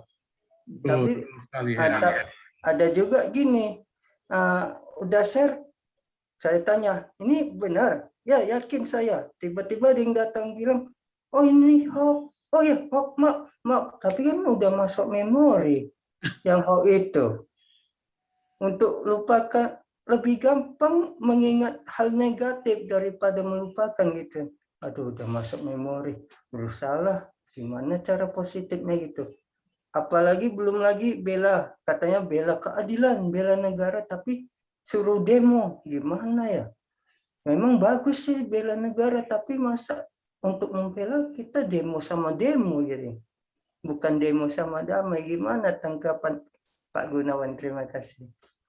Ya, benar itu memang dilema yang sekarang ini dihadapi. Mungkin bukan cuma Harry ya, mungkin banyak orang yang mengalaminya. Tapi saya sebenarnya senang loh, Harry itu sudah mulai menyadari kalau hal seperti itu memang akan membawa dampak negatif. Dan negatif itu memang lebih gampang ingat daripada yang positif. Betul itu saya setuju dengan Harry. Makanya saya selalu mengatakan tiap kali kita terima satu berita, kita saringlah, kita coba cek dan recheck gitu loh. Jadi bukan dibaca gitu kan. Nah, ada simbah Google gitu ya Harry ya sekarang ya. Mbah Google gitu kan. Coba tanyalah sama Mbah Google gitu loh. Nah, biasanya dalam konteks beberapa lama gitu, jadi begitu berita kita terima, ya nggak langsung juga Mbah Google ada jawabannya gitu. Mungkin nanti sekitar 1 jam, 2 jam itu nanti ada klarifikasi yang muncul. Kadang-kadang klarifikasi tersebut yang kemudian kita baca lagi gitu loh. Benar nggak gitu. Kalau kita baca, kita lihat lagi nih, ini webnya benar nggak kan gitu ya. Nah kadang-kadang ya itu ada pengetahuan sedikit yang mungkin harus diketahui gitu. Misalnya kalau kita ada klarifikasi dari pemerintah, maka itunya harus .go.id kan gitu. Itu resmi dari pemerintah gitu loh. Kalau misalnya bicara mengenai satu perusahaan kan kadang-kadang dibilang nih, woi ini lagi kasih hadiah, silakan Anda isi ini. Berarti nanti kita cek ke webnya kan gitu ya, kita lihat webnya kan, kalau dia perusahaan pasti ada .co.id kan gitu ya, itu resmi dari Indonesia punya artinya. Jadi kadang-kadang ya memang pembelajaran itu ya tidak mudah, tapi ya harus kita mulai dari diri kita sendiri. Tadi sebenarnya Harry betul, jadi lain kali kalau bisa ya tolong dilihat dulu, dicek dulu sebelum nanti masuk ke kepala dan terekam gitu loh. Kalau begitu masuk ke kepala terekam itu udah menjadi tidak baik gitu, seperti Harry bilang, akhirnya loh kok jadi nggak benar, menghapus itu sesuatu itu lebih susah gitu kan. Ibaratnya ada satu kertas kosong gitu kan, terus kita tulis gitu. Untuk menghapus tulisan itu pasti kertas kosongnya itu akan sudah rusak. Biar bagaimanapun juga ada yang kemudian sudah tertanam dan memang nggak bisa dihapus di dalam kertas putih tersebut gitu loh. Mau dikorek misalnya, mau dihapus, nggak bisa, pasti ada lapisan-lapisan yang kemudian hilang kan gitu. Jadi memang ada baiknya sebelum kertas putih itu dicoret, kita cek-cek dulu gitu. Baru kalau kita sudah yakin, kita sudah ini gitu kan, kalau perlu tanya teman yang lebih paham gitu. Saya terbuka kalau Harry mau WA saya, mau apa saya, kalau saya tahu saya akan bantu. Itu sih sebenarnya. Jadi feel free aja Harry, kalau memangnya Harry ada hal yang diragukan, terima apa, kalau Harry mau mau kontak saya silakan, kan cuma tinggal WA doang, tinggal saya baca. Kalau Heri nggak ngecek, ya saya akan bantu ngecek sebisa saya tentunya ya, dengan keterbatasan saya juga gitu Her. Ya gitu ya Heri ya, mudah-mudahan bisa bantu Heri ya. Oke, baik, baik Heri. Jadi sepertinya tadi disampaikan oleh Pak Gunawan bahwa kalau kita dapat informasi dari dunia digital, sebelum kita masukkan itu ke dalam ingatan kita, ke dalam bawah sadar kita ada baiknya untuk mengecek dulu jejak digitalnya, begitu ya Pak ya? Karena setiap informasi digital pasti ada jejak digitalnya. Nah ini yang mungkin bisa dicek dulu kebenaran daripada jejak digital ini, sehingga kita tidak memasukkan junk atau sampah ke dalam dunia pikiran kita, dalam dunia bawah sadar kita. Kurang lebih seperti itu ya Pak Gunawan. Oke, Pak Gunawan ada satu pertanyaan menarik nih Pak dari chatting dari Eki Pak, saya bacakan Pak. Malam Pak Gunawan, mau nanya, saat ini banyak orang jualan di pasar online. Banyak yang jualannya di bawah harga, Pak. Bagaimana mau bersaing jika ada yang jual di bawah harga modal? Terima kasih, Pak Amitofo. Nah, rupanya Eki ini jeritan hati nih, Pak, depannya, Pak. Jeritan hati banyak pedagang offline saat ini yang mempertanyakan mengenai pasar online, di mana pasar online ini seringkali dijudge sebagai menghancurkan harga, menjatuhkan harga, kurang lebih begitu. Mungkin ada kaitannya dengan, mungkin bagaimana kaitannya dengan hukum, Pak? Apakah ada hukum secara ekonomi yang mengatur mengenai hal ini, mengatur mengenai online to offline atau sebaliknya? Kurang lebih mungkin seperti itu, Pak. Silakan, Pak Gunawan. Ya, saya ini ya tadi saya udah bilang kan, waktu kita bicara mengenai IT, kita bicara mengenai AI, artificial intelligence, information teknologi, regulasi kita memang belum banyak di sana, belum cukup mengatur mengenai hal seperti itu. Jadi balik lagi sebenarnya itu dikembalikan kepada market ya, kepada bicara bisnis itu semua kembali ke market. Pertanyaan lebih lanjut adalah, kok dia bisa sih jual lebih murah? Kan begitu ya. Nah, kalau ditanya kok dia bisa jual lebih murah, kadang-kadang memang ada apa namanya pelanggaran. Bisa juga ya, saya sih tidak mengatakan ini apa namanya satu hal yang memang pasti, tapi bisa juga kadang-kadang terjadi pelanggaran etika gitu loh. Dalam konteks usaha gitu kan, itu ada dikenal namanya satu larangan yang disebut menjual rugi. Saya nggak tahu apakah kemudian murah kemudian dia menjual rugi sebagai satu strategi kan gitu ya, supaya orang lain kemudian keluar dari pasar gitu kan, baru kemudian dia naikkan lagi harganya, itu bisa saja terjadi gitu. Cuma kembali lagi nih, kita harus lihat dulu barang itu gitu kan, apakah termasuk barang yang memang segmented gitu ya, memang barang-barang yang istilahnya sudah barang-barang yang sifatnya khusus gitu ya, atau memang barang-barang yang memang sifatnya masih generik gitu. Nah, kalau kita bicara mengenai barang-barang yang sifatnya generik, ya balik lagi kita akan bicara mengenai mutu dan kualitas. Jadi kalau misalnya ada yang jual murah gitu kan, nah kita lihat aja dulu kan mutu dan kualitasnya seperti apa. Ya kalau perlu kita ikut beli, kita mau tahu dulu kan barangnya seperti apa gitu ya. Jadi apa namanya ya balik lagi apa namanya ehipasiko lah. Kita lihat orang jual barang murah, ya kita sebenarnya satu jangan cemburu kan gitu ya. Meskipun tadi ada dugaan terjadi penjualan secara rugi, memang dilarang ya di undang-undang tentang persaingan usaha itu adalah satu hal yang tapi kan kita nggak bisa jump into that conclusion tiba-tiba gitu loh. Ya kita beli aja lah, kita lihat aja dulu barang mereka itu betul apa enggak sih, sampai dengan barang seperti ini dia bisa jual dengan harga lebih murah. Gitu ya, pasti ada faktor-faktor seperti itu. Atau mungkin dia dapat barang itu pada saat ditutup, sehingga pabrik melakukan sale habis-habisan. Nah, dia beli di situ, dia borong itu semua. Artinya apa? Sebenarnya modal dia memang rendah sekali sehingga dia bisa menjual tersebut dengan harga murah. Kadang-kadang kan ada last bite kan, perusahaan mau tutup ya sudahlah. Dia tutup, dia jual semua dengan harga murah. Dia kasih diskon 70%. Padahal pada saat Anda beli di perusahaan yang sama juga mungkin ya, dalam keadaan normal, diskonnya cuma 20%. Ya jangan heran kalau kemudian dia bisa menjual dengan harga yang lebih murah. Jadi balik lagi ya, check and recheck gitu ya. Buktikan dulu sendirilah kenapa dia seperti itu kan gitu. Kenapa? Karena kalau dia memang betul dapat seperti itu, sebenarnya dia membahagiakan orang banyak loh. Yang harusnya orang membeli dengan harga 100 perak, bisa membeli dengan harga 50 perak gitu loh. Kenapa? Karena yang bersangkutan juga nggak cari untung yang besar kan sebenarnya. Ya, jadi ya seperti bilang tadi kan kadang-kadang memang ada kekecewaan dari kita sebagai pelaku bisnis, tapi ya nggak bisa juga kemudian kita dengan seperti itu langsung kita menyalahkan yang lain gitu. Meskipun dalam tanda kutip ya tendensi ke sana mungkin ada, tapi baiknya tadi dicek lagi lah Pasiko kita cobalah gitu kan, nggak salahnya juga kan tadi kan. Why not gitu, ya coba aja beli memang barang dia, benar nggak sih barang dia seperti ini, terus coba-coba, oh ternyata barangnya sama dengan barang yang saya beli dari produsennya, kontak coba produsennya, benar nggak sih ini barang Anda, kan gitu kan. Kalau itu barang apa namanya barang palsu gitu kan, forfeit gitu kan, ya perusahaannya kan lebih rugi lagi kan gitu. Ya, jadi nggak ada salahnya mencoba untuk berkomunikasi lebih banyak ya. Komunikasi satu lagi, memang komunikasi itu adalah, kalau saya bilang itu bagian dari dharma ya, supaya tidak muncul kecurigaan antara satu dengan yang lain gitu loh. Ya kan, keterbukaan. Ya, kalau kita bicara di pasar modal, orang bicara mengenai full total disclosure katanya ya. Anda sampaikanlah semuanya biar orang paham, biar orang ngerti. Jangan muncul prasangka, karena begitu kita muncul prasangka, semuanya menjadi tidak baik pada akhirnya.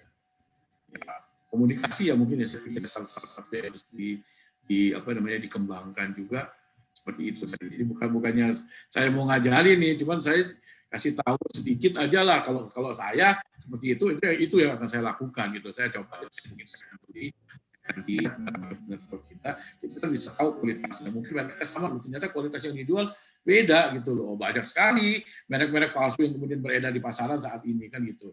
Kalau memang barangnya sama, ya tinggal kita kontak perusahaannya. Kok dia bisa sih jual seperti ini? Kan gitu. Ya, kenapa? Karena semua itu pasti bisa di-trace kan? Nggak mungkin nggak bisa di-trace. Apalagi pada saat pandemi sekarang ini, semua transaksi pasti rata-rata dilakukan secara online kok. Jadi kita tahu siapa sumbernya. Kita berkomunikasi dengan siapa, semuanya tadi kan ada rekam digitalnya gitu kan. Ini yang sebenarnya menguntungkan bagi orang-orang yang punya etikat baik, karena semua rekam digital itu pasti akan ada di dalamnya, nggak bisa dihapus tadi.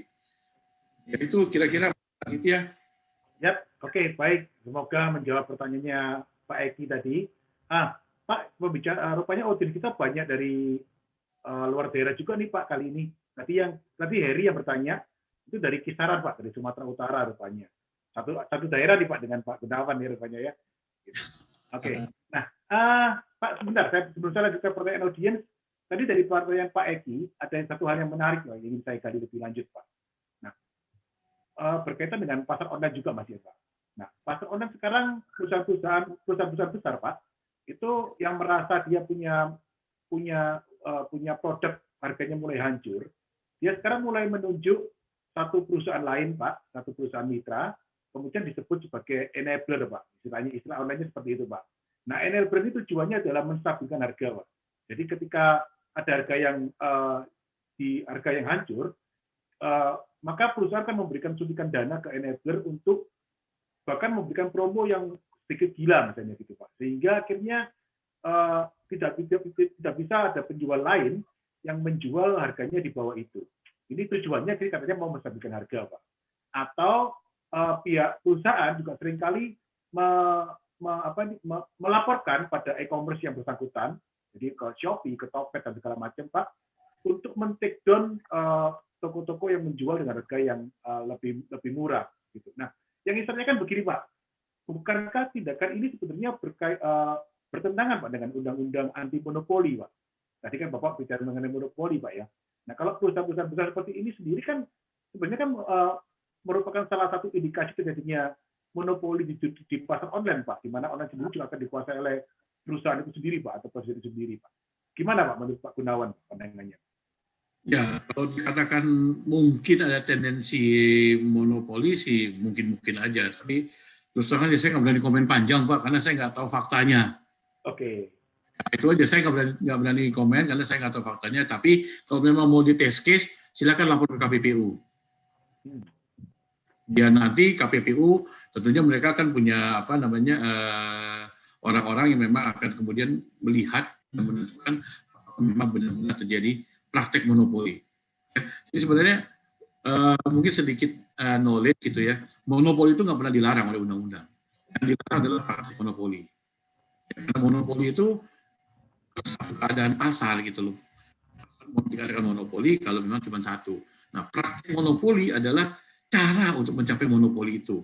Itu yang kemudian dilarang gitu ya. Nah, undang-undang mengatakan ada dua hal yang dilarang, adalah how to achieve, jadi bagaimana kita mencapai monopoli tadi. Kalau caranya nggak benar, maka itu kemudian akan dilanjuti oleh KPPU. Yang kedua adalah how to maintain. Anda sudah berada di puncak monopoli, tapi Anda tidak membiarkan gitu kan usaha-usaha yang serupa itu muncul. Nah, jadi soalnya adalah begitu Anda menekan gitu kan how to maintain monopoli tersebut tidak benar, maka KPPU kemudian akan nggak boleh lo seperti itu, gitu ya. Jadi praktik monopoli yang dilarang, gitu. Jadi bukan monopolinya, dan dua hal tadi ya, how to achieve dan how to maintain. Nah, saya nggak tahu tadi, saya nggak berani komen apakah itu adalah how to achieve atau how to maintain. Nah, itu nanti perlu penelitian yang lebih dalam. Kalau dikatakan ada asumsi bisa terjadi, ya mungkin aja kan gitu ya. Tapi sorry Pak ya, saya nggak bisa komen lebih jauh tentang hal itu. Siap Pak, baik. Terima kasih Pak. Oke, kalau gitu kita beralih sebentar ke pertanyaan yang lain kalau gitu Pak. Ini ada pertanyaan dari Romo Nyana Abaya dari Surabaya. Oke, selamat malam Profesor Gunawan Wijaya. Semoga sehat selalu. Romo Abaya mohon pencerahan tentang kepemimpinan. Apakah betul Indonesia saat ini terjadi krisis kepemimpinan? Terima kasih Prof. Pandangannya bagaimana nih Pak Gunawan tentang kepemimpinan di Indonesia Pak? Ya, mungkin satu, saya belum profesor gitu ya. Jadi apa namanya ya, saya belum profesor lah, udah gitulah ya. Masih banyak yang harus saya pelajari untuk bisa menjadi seorang profesor, seorang guru besar gitu ya. Oke, kedua, kalau saya ditanya mengenai krisis kepemimpinan, ngobrol berdua aja kali lah ya. Enaknya gitu loh, karena saya apa ya gimana ya, ini nuansa politisnya kental sekali gitu, apalagi kita menuju ke pemilu gitu loh. Jadi bukannya saya nggak mau menjawab, tapi kalau kita mau ngobrol, enaknya kita ngobrol gitu ya. Tapi kalau harus menyampaikan di publik ini rasanya gitu ya agak berat buat saya, karena ini satu itu bisa masuk ke ranah politis, apalagi kedua sekarang ini kan udah apa namanya dalam tanda kutip ya masa-masa udah mendekati pemilihan umum gitu loh. Kita udah lihat kan. Kadang-kadang ada yang menyebut ada yang udah mulai curi start lah, ada yang mulai inilah, ada mulai itulah gitu kan. Kalau kita bicara kepemimpinan saat ini kan berarti kita sudah bicara mengenai sosok tertentu ya, dan saya tidak mau komen terlalu jauh mengenai sosok tersebut karena saya juga nggak tahu persis mengenai seperti apa gitu loh. Gitu ya, jadi saya mohon maaf nih, saya nggak berani komen lebih jauh tentang hal tersebut gitu loh. Paham Pak. Oke. Audiens juga harus paham nih Pak ya, karena Pak Gunawan adalah seorang praktisi hukum dan beliau juga merupakan seorang tokoh di bidang hukum di Indonesia. Jadi karena ini juga merupakan sebuah acara publik, nah ini jadi ada baiknya memang kita tidak menyampaikan hal-hal yang sifatnya terlalu sensitif atau berupa asumtif seperti itu ya Pak Gunawan ya. Nanti kalau mau ngobrol silakan ngobrol nanti begitu. Ya, itu senang hati Pak. Itu obrolan Pak nanti kalau seperti itu ya. Ya, Oke, nanti kita Pak. ngobrol aja di sana. Yes. Oke, good. Thank you Pak Gunawan. Saya lanjut lagi Pak. Ada yang menarik nih Pak. Masih ini berkaitan dengan pertanyaan saya tadi rupanya Pak. Selamat dari Karawang Pak, dari kota Karawang Pak. Pak Rudi dari kota Karawang. Oke. Selamat malam Pak Gunawan Wijaya. Apakah Bapak pernah ditawari untuk membela kasus yang tidak sesuai dengan hati nurani dan tidak sesuai dengan ajaran Dharma? Jika pernah, apa tindakan Bapak dalam hal ini untuk membela kasus tersebut yang datang minta tolong ke Bapak? Silakan Pak Gunawan. Ya gini, biasanya kalau ada yang datang ke saya selalu minta dulu semua datanya. Saya berhubungan dengan apa sih yang diminta tolong dari saya, kan gitu ya. Saya akan pelajari, kalau memang nggak sesuai, ya saya kadang-kadang sorry gitu loh, saya nggak bisa bantu. Ya, karena satu, buat saya berbohong itu tidak baik. Tidak mau berbohong, karena begitu orang sekali berbohong, besok-besok dia akan suka berbohong lagi. Karena bohong itu adalah apa namanya satu penyakit yang kalau orang sudah jadi, nanti dia senang berbohong terus, nggak mau saya. Diusahakan memang tidak pernah lakukan berbohong. Kalau memang tidak, ya kita tolak. Tapi tentunya dengan alasan yang bagus gitu loh. Dan memang syukur-syukur gitu kan, karena selama ini mungkin ya saya dianggap punya dedikasi penuh terhadap ketentuan hukum dan jarang sekali gitu kan sampai ini yang menerima hal yang seperti itu gitu. Bahkan kalau di kepolisian udah terkenal gitu kalau mereka memang apa namanya isunya benar gitu kan, isunya baik gitu kan, pasti dia datang ke saya untuk menyelamatkan seseorang gitu loh. Tapi saya tidak pernah atau jarang sekali lah hampir dikatakan mau untuk dalam tanda kutip dosin orang masuk ke penjara sebagai dalam mereka memberikan keterangan ahli itu. Jadi di situ saya tolak, kecuali memang itu sudah hal yang apa namanya dalam tanda kutip ya sudah menjolimi sedemikian banyak orang gitu ya. Itu pun kadang-kadang saya akan lakukan dengan sangat berhati-hati sekali. Lebih baik saya bela orang dari kriminalisasi daripada saya mengkriminalkan orang. Itu yang saya tidak pernah mau lakukan itu. Saya tolak, sebenarnya saya tolak. Gitu. Mereka mau bayar mahal juga saya nggak akan terima itu. Oke. Jadi Baik, mungkin itu klarifikasi aja gitu loh. Jadi silakan aja kalau memang ada yang masih mau coba-coba ya silakan coba-coba kan gitu. Tapi itu prinsip ya yang memang apa saya pegang sampai saat ini. Oke. Nah, saya Baik, bisa Pak Gunawan, luar biasa Pak. Ini sekaligus pembelajaran yang menarik bagi kami semua, di mana Bapak sebagai seorang praktisi hukum, di mana dunia hukum seringkali dikaitkan dengan dunia yang seringkali berseberangan dengan ajaran Dharma. Tapi kenyataannya Pak Gunawan bisa memegang prinsip dengan sangat kuat. Itu membuat kita semua juga harus belajar sama-sama bahwa ternyata Dharma bisa diterapkan, Dharma bisa digunakan sebagai prinsip kehidupan dimanapun kita berprofesi. Begitu ya Pak Gunawan kurang lebihnya. Ya. Oke. Karena pilihan hidup buat kita kok sebenarnya. Yes, oke Pak. Pilihan hidup buat kita. Oke, Pak Gunawan, satu pertanyaan yang menarik sekali Pak dari Pak Rudi Budiman. Pak Rudi Budiman adalah salah satu pelaku bisnis Pak di yang pelaku bisnis level nasional nih Pak, kayaknya nih Pak Rudi Budiman nih Pak. Mau tanya Pak Gunawan, banyak asuransi yang menarik dana seperti bank, tapi ada beberapa yang gagal bayar. Mau tanya, bagaimana penyelesaiannya? Ada yang minta PKPU, ada yang minta dipilotkan. Ada advis Pak mengenai hal ini? Silakan Pak Gunawan. Ya, gini, kalau kita bicara mengenai asuransi kan ada dua jenis ya asuransi ya. Sekarang ini yang terjadi dalam praktek. Satu asuransi memang asuransi yang diatur di pasal 246 KUHD ya. Jadi memang risk based gitu ya. Jadi dia melihat pada insurable interest. Jadi memang ada satu kepentingan yang bisa dipertanggungkan gitu ya. Ada asuransi kesehatan, ada asuransi kematian, ada asuransi general insurance gitu ya. Nah, yang kedua adalah yang sekarang ini banyak berkembang gitu ya, yang namanya asuransi yang dihubungkan dengan masalah investasi. Ya. Nah, yang asuransi yang berkaitan dengan masalah investasi itu kemudian menjadi saya nggak mengatakan masalah sebenarnya, tapi karena memang aturan hukum di kita gitu ya agak berbeda gini. Indonesia kita jajahan Belanda. Belanda itu tradisi hukumnya adalah tradisi hukum Eropa kontinental. Tetangga kita gitu kan yang namanya Malaysia, Singapura itu adalah jajahan Inggris. Mereka Commonwealth. Jadi mereka pedomannya adalah common law. Ya, nah, dalam common law dengan civil law itu ada perbedaan karakter yang agak eksentrik gitu ya. Nah, kalau kita bicara mengenai dana investasi gitu ya dalam negara-negara common law seperti Malaysia, Singapura, Inggris gitu ya, Australia, Hong Kong gitu ya, mereka mengenal satu kelembagaan yang namanya trust gitu loh. Ya, trust itu bukan badan hukum. Ya, trust itu adalah sekumpulan gitu kan harta kekayaan gitu kan yang dipercayakan untuk dikelola. Nah, seperti satu investasi sebenarnya. Jadi investasi itu adalah sekumpulan harta kekayaan gitu kan dari orang-orang gitu kan yang kemudian dipercayakan untuk dikelola. Dalam konteks common law yang berkaitan dengan masalah trust itu akan kembali kepada beneficiary. Jadi si investor ini, orang-orang yang berinvestasi ini yang kita sebut namanya beneficiary. Nah, di hadapan tradisi common law, itu beneficiary dilindungi dalam peradilan equity. Nah, di dalam civil law, kita tidak mengenal yang namanya peradilan equity.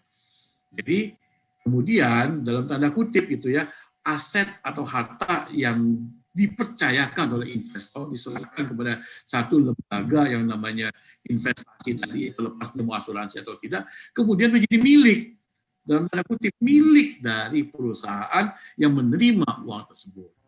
Itu yang kemudian menjadi dilema. Karena begitu uang tersebut masuk menjadi miliknya, artinya apa? Dia bebas berbuat sesuatu apapun juga dengan uang tersebut. Masalah kemudian dia tidak bisa membayar, maka itu menjadi utang-utang kepada. Itu yang sekarang terjadi di Indonesia. Nah, kalau di common law enggak, itu adalah suatu dana trust yang tidak bisa diapapun juga. Nah, terkait dengan trust itu banyak perlindungan yang kemudian diberikan di dalam equity terhadap orang-orang gitu kan yang melakukan investasi tersebut. Jadi penyelesaiannya kalau di kita di civil law dan di common law itu memang menjadi agak berbeda. Dan jangan lupa juga memang investasi yang kemudian terjadi di sini ini kan rata-rata berkembang dari mereka yang dari tradisi common law kan gitu.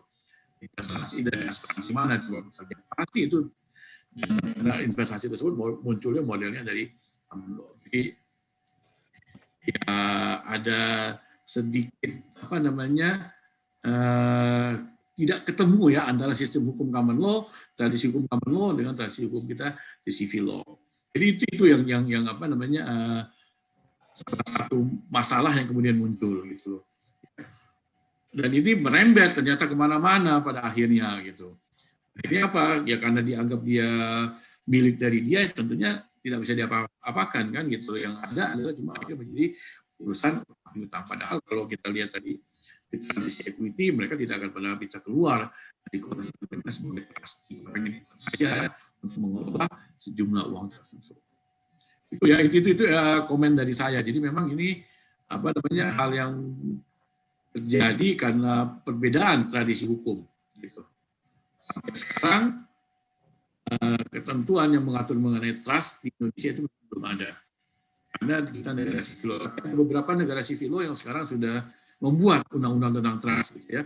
Yang paling lama ada di Jepang. Jepang sudah punya undang-undang tentang trust. Terus juga Taiwan punya undang-undang tentang trust. China terakhir dia membuat undang-undang.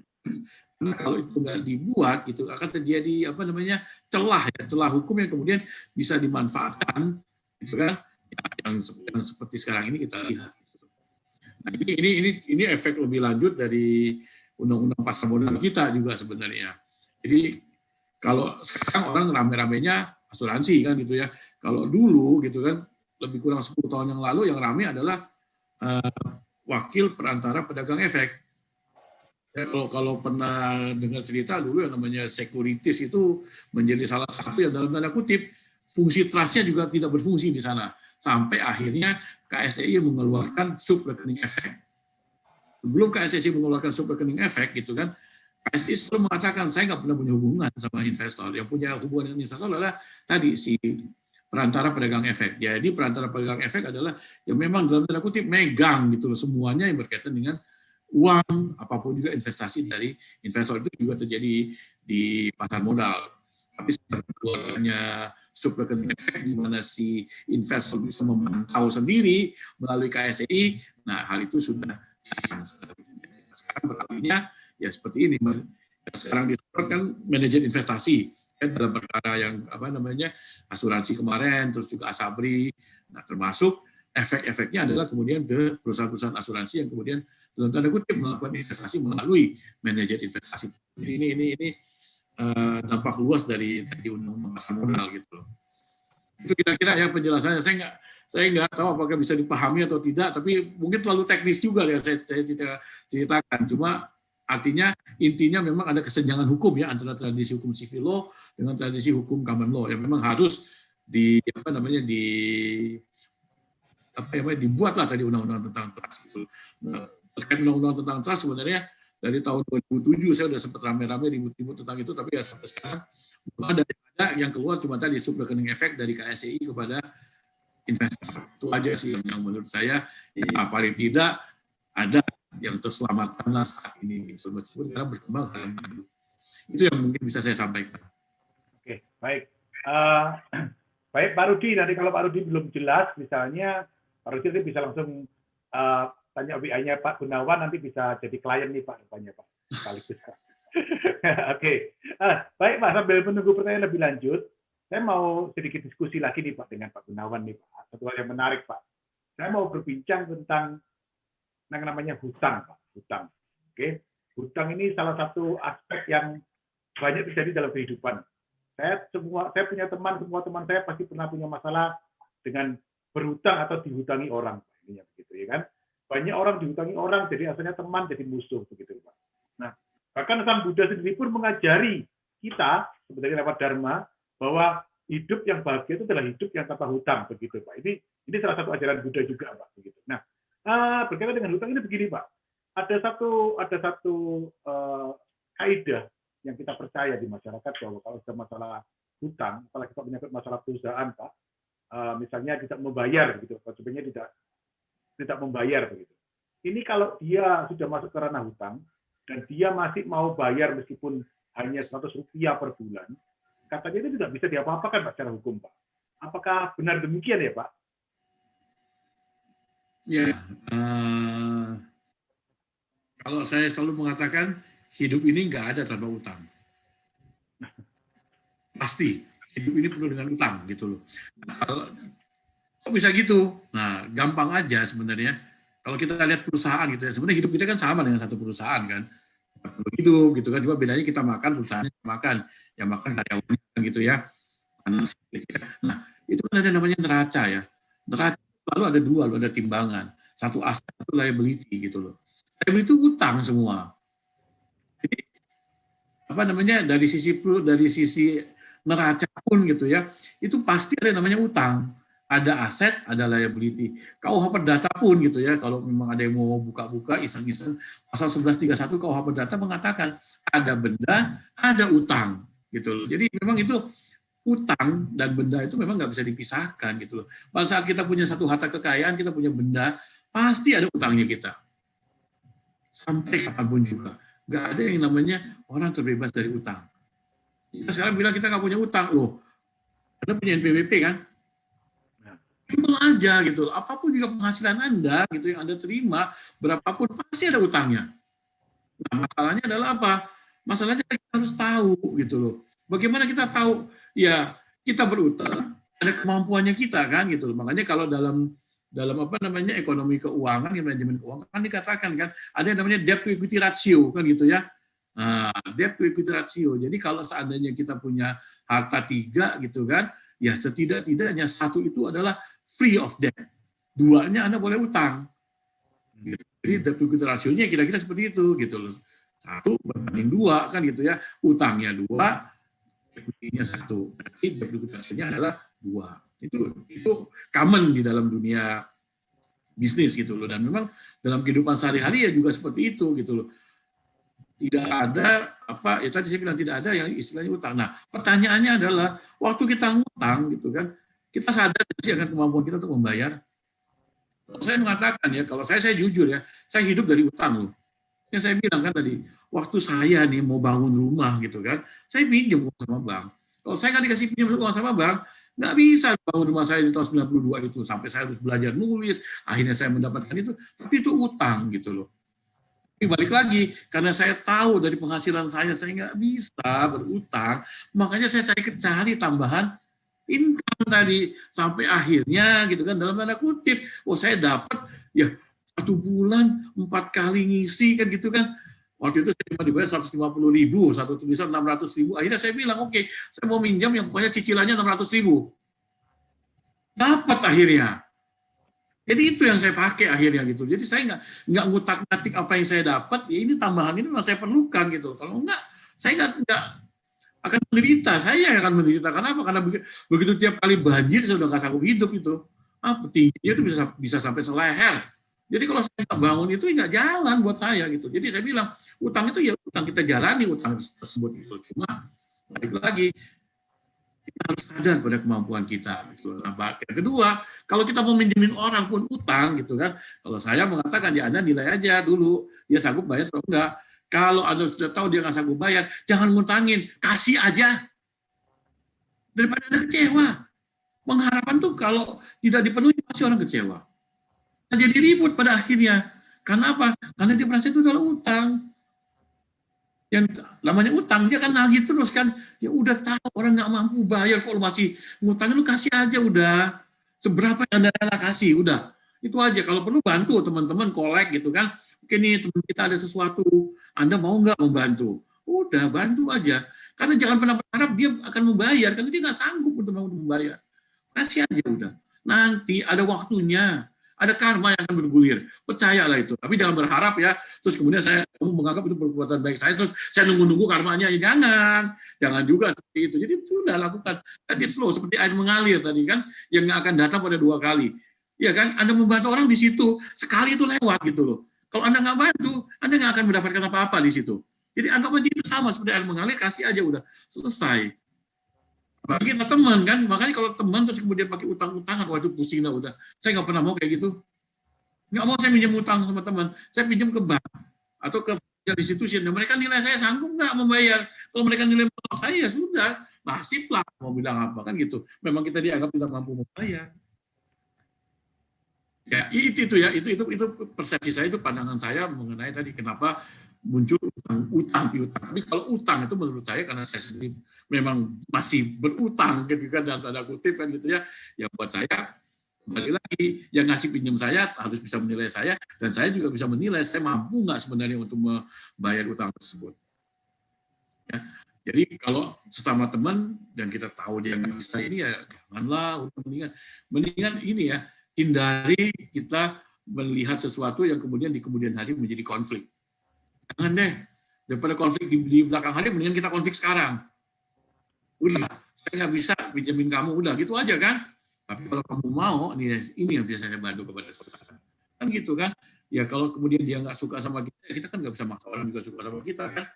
Tapi at least ada satu pembelajaran di mana kita tahu sifat dia seperti apa. Gitu. Kalau dia memang sifatnya baik, dia akan terima. Dan kemudian hari dia punya uang, dia kasih kepada kita, itu lain cerita kan gitu ya. Tapi ya sudah, itu let it flow aja. Kalau buat saya sih, sementara itu pandangan saya seperti itu ya Pak Aditya ya. Jadi kalau utang antara teman dan teman, wah itu yang paling repot, itu yang selalu saya hindari. Bicara soal utang, saya masih ngutang, udah itu aja Pak. Oke, baik Pak. Pak, tapi begini Pak, bagaimana kalau utang itu berkaitan dengan misalnya perusahaan Pak, perusahaan punya konsumen, dia pakai jasanya atau beli barangnya perusahaan, kemudian sudah hutangnya let's say katakan 1 miliar rupiah lah begitu, terus dia nggak mampu bayar, akhirnya setelah jatuh temponya dia nggak bayar, kemudian dia tetap mengatakan saya berikat baik Pak untuk membayar, 1 bulan saya bayar ekstrim nih Pak, 1 bulan saya bayar 10.000 rupiah begitu, padahal hutangnya 1 miliar rupiah begitu kan Pak. Nah, ini yang dikatakan tadi yang saya tanyakan Pak, katanya kalau sudah seperti itu, hukum pun tidak bisa apa-apa begitu Pak. Apakah betul demikian ya Pak? Ya gini, kita nggak tahu ya sebenarnya dia punya uang apa enggak ya, itu intinya kan sebenarnya gitu kan. Padahal saya bayar ceban gitu, padahal dia sebenarnya punya duit gitu kan. Nah, salah satu yang memang kemudian yang saya bilang awal tadi ya, kenapa sih IMF kemudian melakukan penyempurnaan dalam Undang-Undang Kepailitan dan PKPU? Nah, itu mekanismenya. Jadi dengan kepailitan gitu kan, dengan PKPU penundaan kewajiban pembayaran utang gitu kan, itu diharapkan bisa terjadi settlement.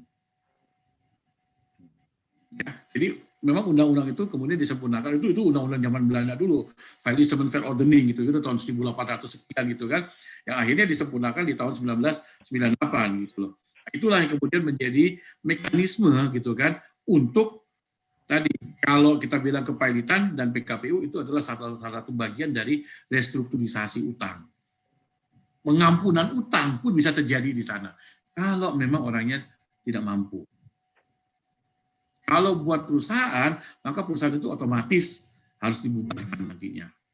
Tapi tidak menutup kemungkinan pemegang saham, direksi, dewan komisaris diminta tanggung jawabnya. Karena apa? Karena bikin perusahaan rugi itu mereka.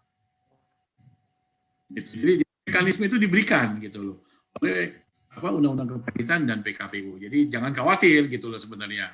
Cuma dalam perkembangan terakhir ini 1, 2, 3 tahun terakhir ini memang saya melihat banyak penyimpangan yang dilakukan terhadap makna kepailitan dan PKPU. Jadi memang banyak pihak yang kemudian memanfaatkan gitu ya, dalam tanda kutip ya, kepailitan dan PKPU untuk kepentingan dia pribadi. Sehingga dia dalam tanda kutip tadi keluar dari kan, saya cuma bisa bayar 1.000, saya cuma bisa bayar 10.000, itu kemudian dimanfaatkan. Jadi Kembali. Karena apa? Karena undang-undangnya masih memberikan celah. Kan dalam tahapan ada RUU yang diajukan untuk memperbaharui undang-undang yang lama. Jadi selalu begitulah ya, namanya undang-undang keluar sebagai social control, pasti ada celahnya dan kemudian diperbaiki lagi. Ada celahnya kemudian diperbaiki lagi. Yang tahun 98 kan diperbaiki di tahun 2007. Nah, kelihatannya sekarang memang dalam tahap pembahasan RUU yang baru ini. Supaya nanti celah-celah yang sudah ada sekarang ini bisa loh ditutup dengan yang baru. Ya itulah proses proses yang nggak akan pernah berhenti seperti itu. Dan percaya aja nanti begitu keluar yang baru pasti ada celahnya lagi gitu loh. Itulah manusia kan gitu kan. Manusia kreatif kan gitu ya. Kreatif dan inovatif sehingga dia bisa selalu akan mencari celah-celahnya di situ. Begitu satu orang nemuin celah, latah, pasti advokat yang lain akan mengikuti celah yang sama. Jadi itu memang fakta yang kita nggak bisa hindari. Jadi kira-kira itu ya Pak Aditya. Ya seperti ini kondisi. Kita berharap aja lah gitu. Ya baik Pak Gunawan. Kita perlu belajar satu dharma lagi dari perbincangan obrolan kita hari ini. Tadi Pak Gunawan berbicara mengenai hidup ini selalu berproses, seperti air mengalir tadi juga Pak, bahwa anicca, bahwa semua tidak ada yang abadi. Jadi semua masih akan berubah dan berproses. Menarik sekali Pak. Kita semakin menemukan jejak-jejak dharma di dalam profesi yang Pak Gunawan geluti saat malam hari ini. Oke, kita masih punya waktu kurang lebih 10 menit, audiens. Saya akan berikan mungkin 1-2 pertanyaan tambahan. Barangkali ada yang ingin mengoptimalkan, benar-benar memanfaatkan 10 menit tambahan ini, silakan audiens. Mungkin mau tanya ke Pak Gunawan secara langsung.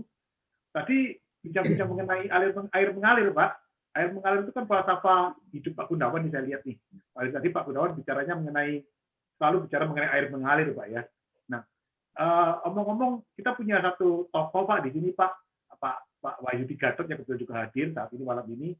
Beliau juga punya falsafah yang sama, Pak. Yang kami juga sering belajar banyak dari beliau. Nggak tahu nanti mungkin Pak Wahyudi Gatot mau bertanya juga nggak? Kita tunggu saja, Pak. Oh, ada yang resen, Pak. Pak Witarsa yang sudah resen. Silakan Pak Witarsa. Silakan di-unmute untuk langsung bertanya ke Pak Gunawan. Silakan. Oke, selamat malam Pak Aditya, terima kasih kesempatannya. Selamat malam, Namo Buddhaya, Pak Gunawan. Namo Buddhaya. Saya Witarsa, mau bertanya Pak. Kita beli ini sih kue Pak di salah satu perkulakan.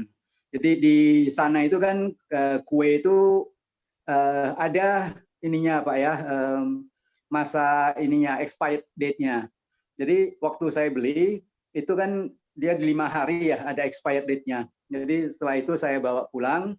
Setelah saya bawa pulang saya makan setengah Pak ya.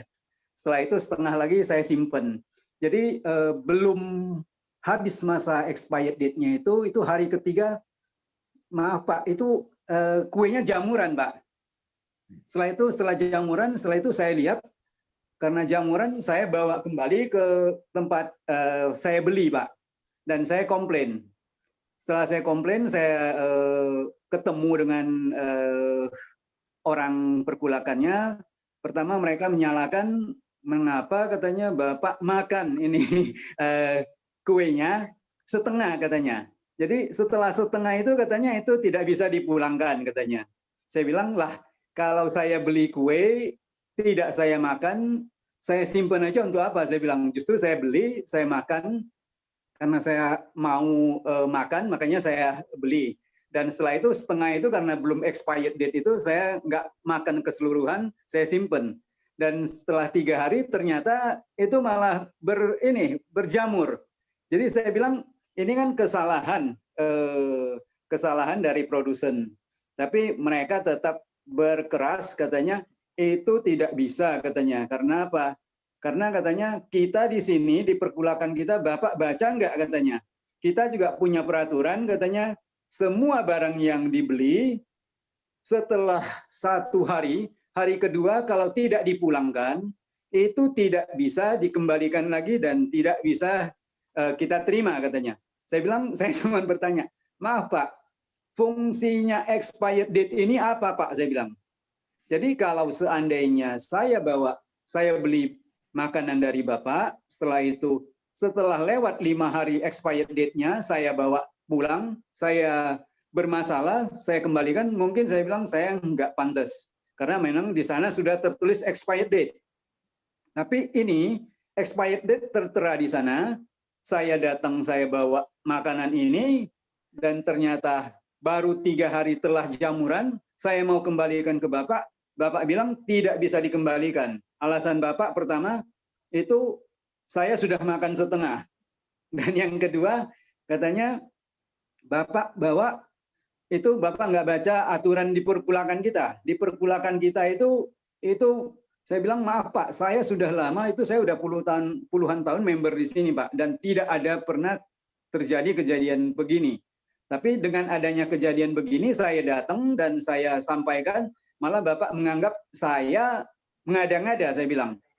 Dia malah bilang, saya bawa kue yang sudah ada jamuran itu, saya lihatkan ke dia itu, dia bilang, Bapak lihat ini lingkarannya ini basah-basah, itu dia nggak menuduh, tapi dia bilang itu mungkin gara-gara ada tumpahan air katanya. Jadi intinya itu perkulakan itu tidak mau menerima, tidak menganggap apa yang expired date itu juga itu dianggap tidak bisa diganggu-gugat dengan peraturan dari perkulakannya itu. Katanya juga mereka sudah menulis jelas aturan di perkulakan itu, kalau barang yang telah dibeli setelah lewat 1 hari, hari kedua itu kalau tidak dibawa dan harus utuh, itu tidak bisa dikomplain. Maaf kalau dari Pak Gunawan, solusi yang begini ini apakah tepat Pak? Dan kalau umpamanya ada kejadian begini, kita sebagai konsumen harus gimana Pak? Terima kasih. Mohon dibantu Pak.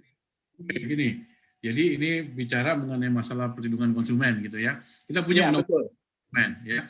Jadi nanti mungkin agak teknis ya, tapi kalau mau dibaca ada di pasal 18 ayat 1 Undang-Undang Perlindungan Konsumen. Jadi di situ dikatakan gitu ya, kalau ada klausula ketentuan tadi yang ditempel atau diapain lah pokoknya di situ yang mengalihkan resiko kepada konsumen, maka itu dianggap tidak berlaku. Jadi artinya dia tetap harus bertanggung jawab. Ya, jadi meskipun dia mau tempel apapun juga, undang-undang mengatakan klausula yang mengalihkan resiko itu kan berarti mengalihkan resiko kan gitu ya.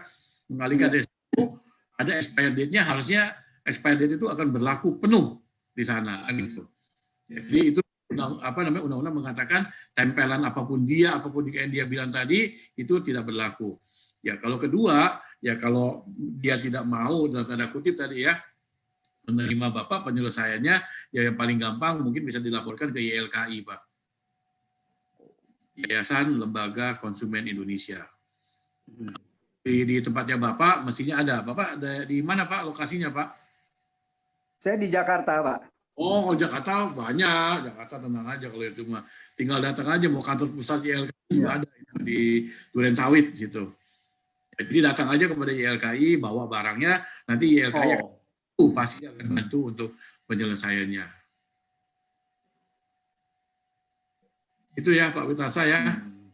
Ya, maaf Pak, justru dia juga mengatakan karena itu kuenya sudah dibuka Pak. Saya bilang kalau saya beli kuenya nggak dibuka. Gitu. Yang penting ini Bapak, betul. Bapak pegang kwitansi pembelian tanggalnya. Ada Pak, saya komplit waktu saya ke sana. Nah, dan label kuenya juga ada di sana, saya lihatkan, tapi dia bilang kalau sudah dibuka sudah nggak bisa katanya. Saya bilang, Pak, kalau saya beli makanan, saya nggak makan, saya nggak buka, gimana caranya untuk apa saya beli dan untuk apa gimana cara saya makan? Saya bilang kalau bungkusnya saya nggak buka, Pak, saya bilang begitu. Jadi saya bilang ini kan ada label, ya. Jadi dia tetap berargumen. Satu ya Pak, saya mau tanya sama Bapak. Di situ ada nggak dikasih tahu cara penyimpanannya kalau sudah dibuka? Tidak ada, Pak. Tidak ada. Nah, itu nanti urusannya mereka. Biar YLKI kasih tahu ke mereka, kalau memang sudah dibuka, harus ada cara penyimpanan khusus, maka harus mereka kasih tahu itu yang mesti ditempel. Bukannya mereka nempel, Anda sudah tidak, kami tidak tanggung jawab, itu harus ditempel. Balik lagi, saya bilang, keterbukaan informasi. Mungkin makanan itu wah kalau sudah dibuka perlu penyimpanan yang berbeda gitu loh. Kalau seperti saya misalnya dari sisi farmasi ada obat kalau sudah dibuka yang namanya emulsi atau suspensi itu harus disimpan gitu loh dalam keadaan dingin gitu kan, tapi dinginnya suhunya berapa kan gitu ya, kadang-kadang orang takut taruh di kulkas dan itu juga di sana gitu loh. Jadi ada nggak cara penyimpanan khusus kalau dibuka? Itu yang sebenarnya jadi pertanyaan buat saya gitu. Tapi kalau enggak, boleh, artinya Bapak boleh menyimpan dengan cara bebas kan gitu. Ya jadi itu ya Pak. Tapi yang pasti alat bukti semua dokumen ya Bapak simpan. Baik Pak Gunawan, luar biasa. Terima kasih Pak Gunawan, terima kasih Pak Gunawan. Nah, tadi sudah disampaikan oleh Pak Gunawan bahwa secara hukum sebenarnya itu bisa disampaikan ke YLKI, Undang-Undang Perlindungan Konsumen. Tapi tadi kalau kita menyimak juga, Pak Gunawan juga sudah bicara sebelumnya bahwa hukum itu juga punya sisi kebijaksanaan, begitu ya Pak. Jadi kalau memang apakah kita juga perlu sebagai umat Budi kita juga perlu bijaksana ya kan?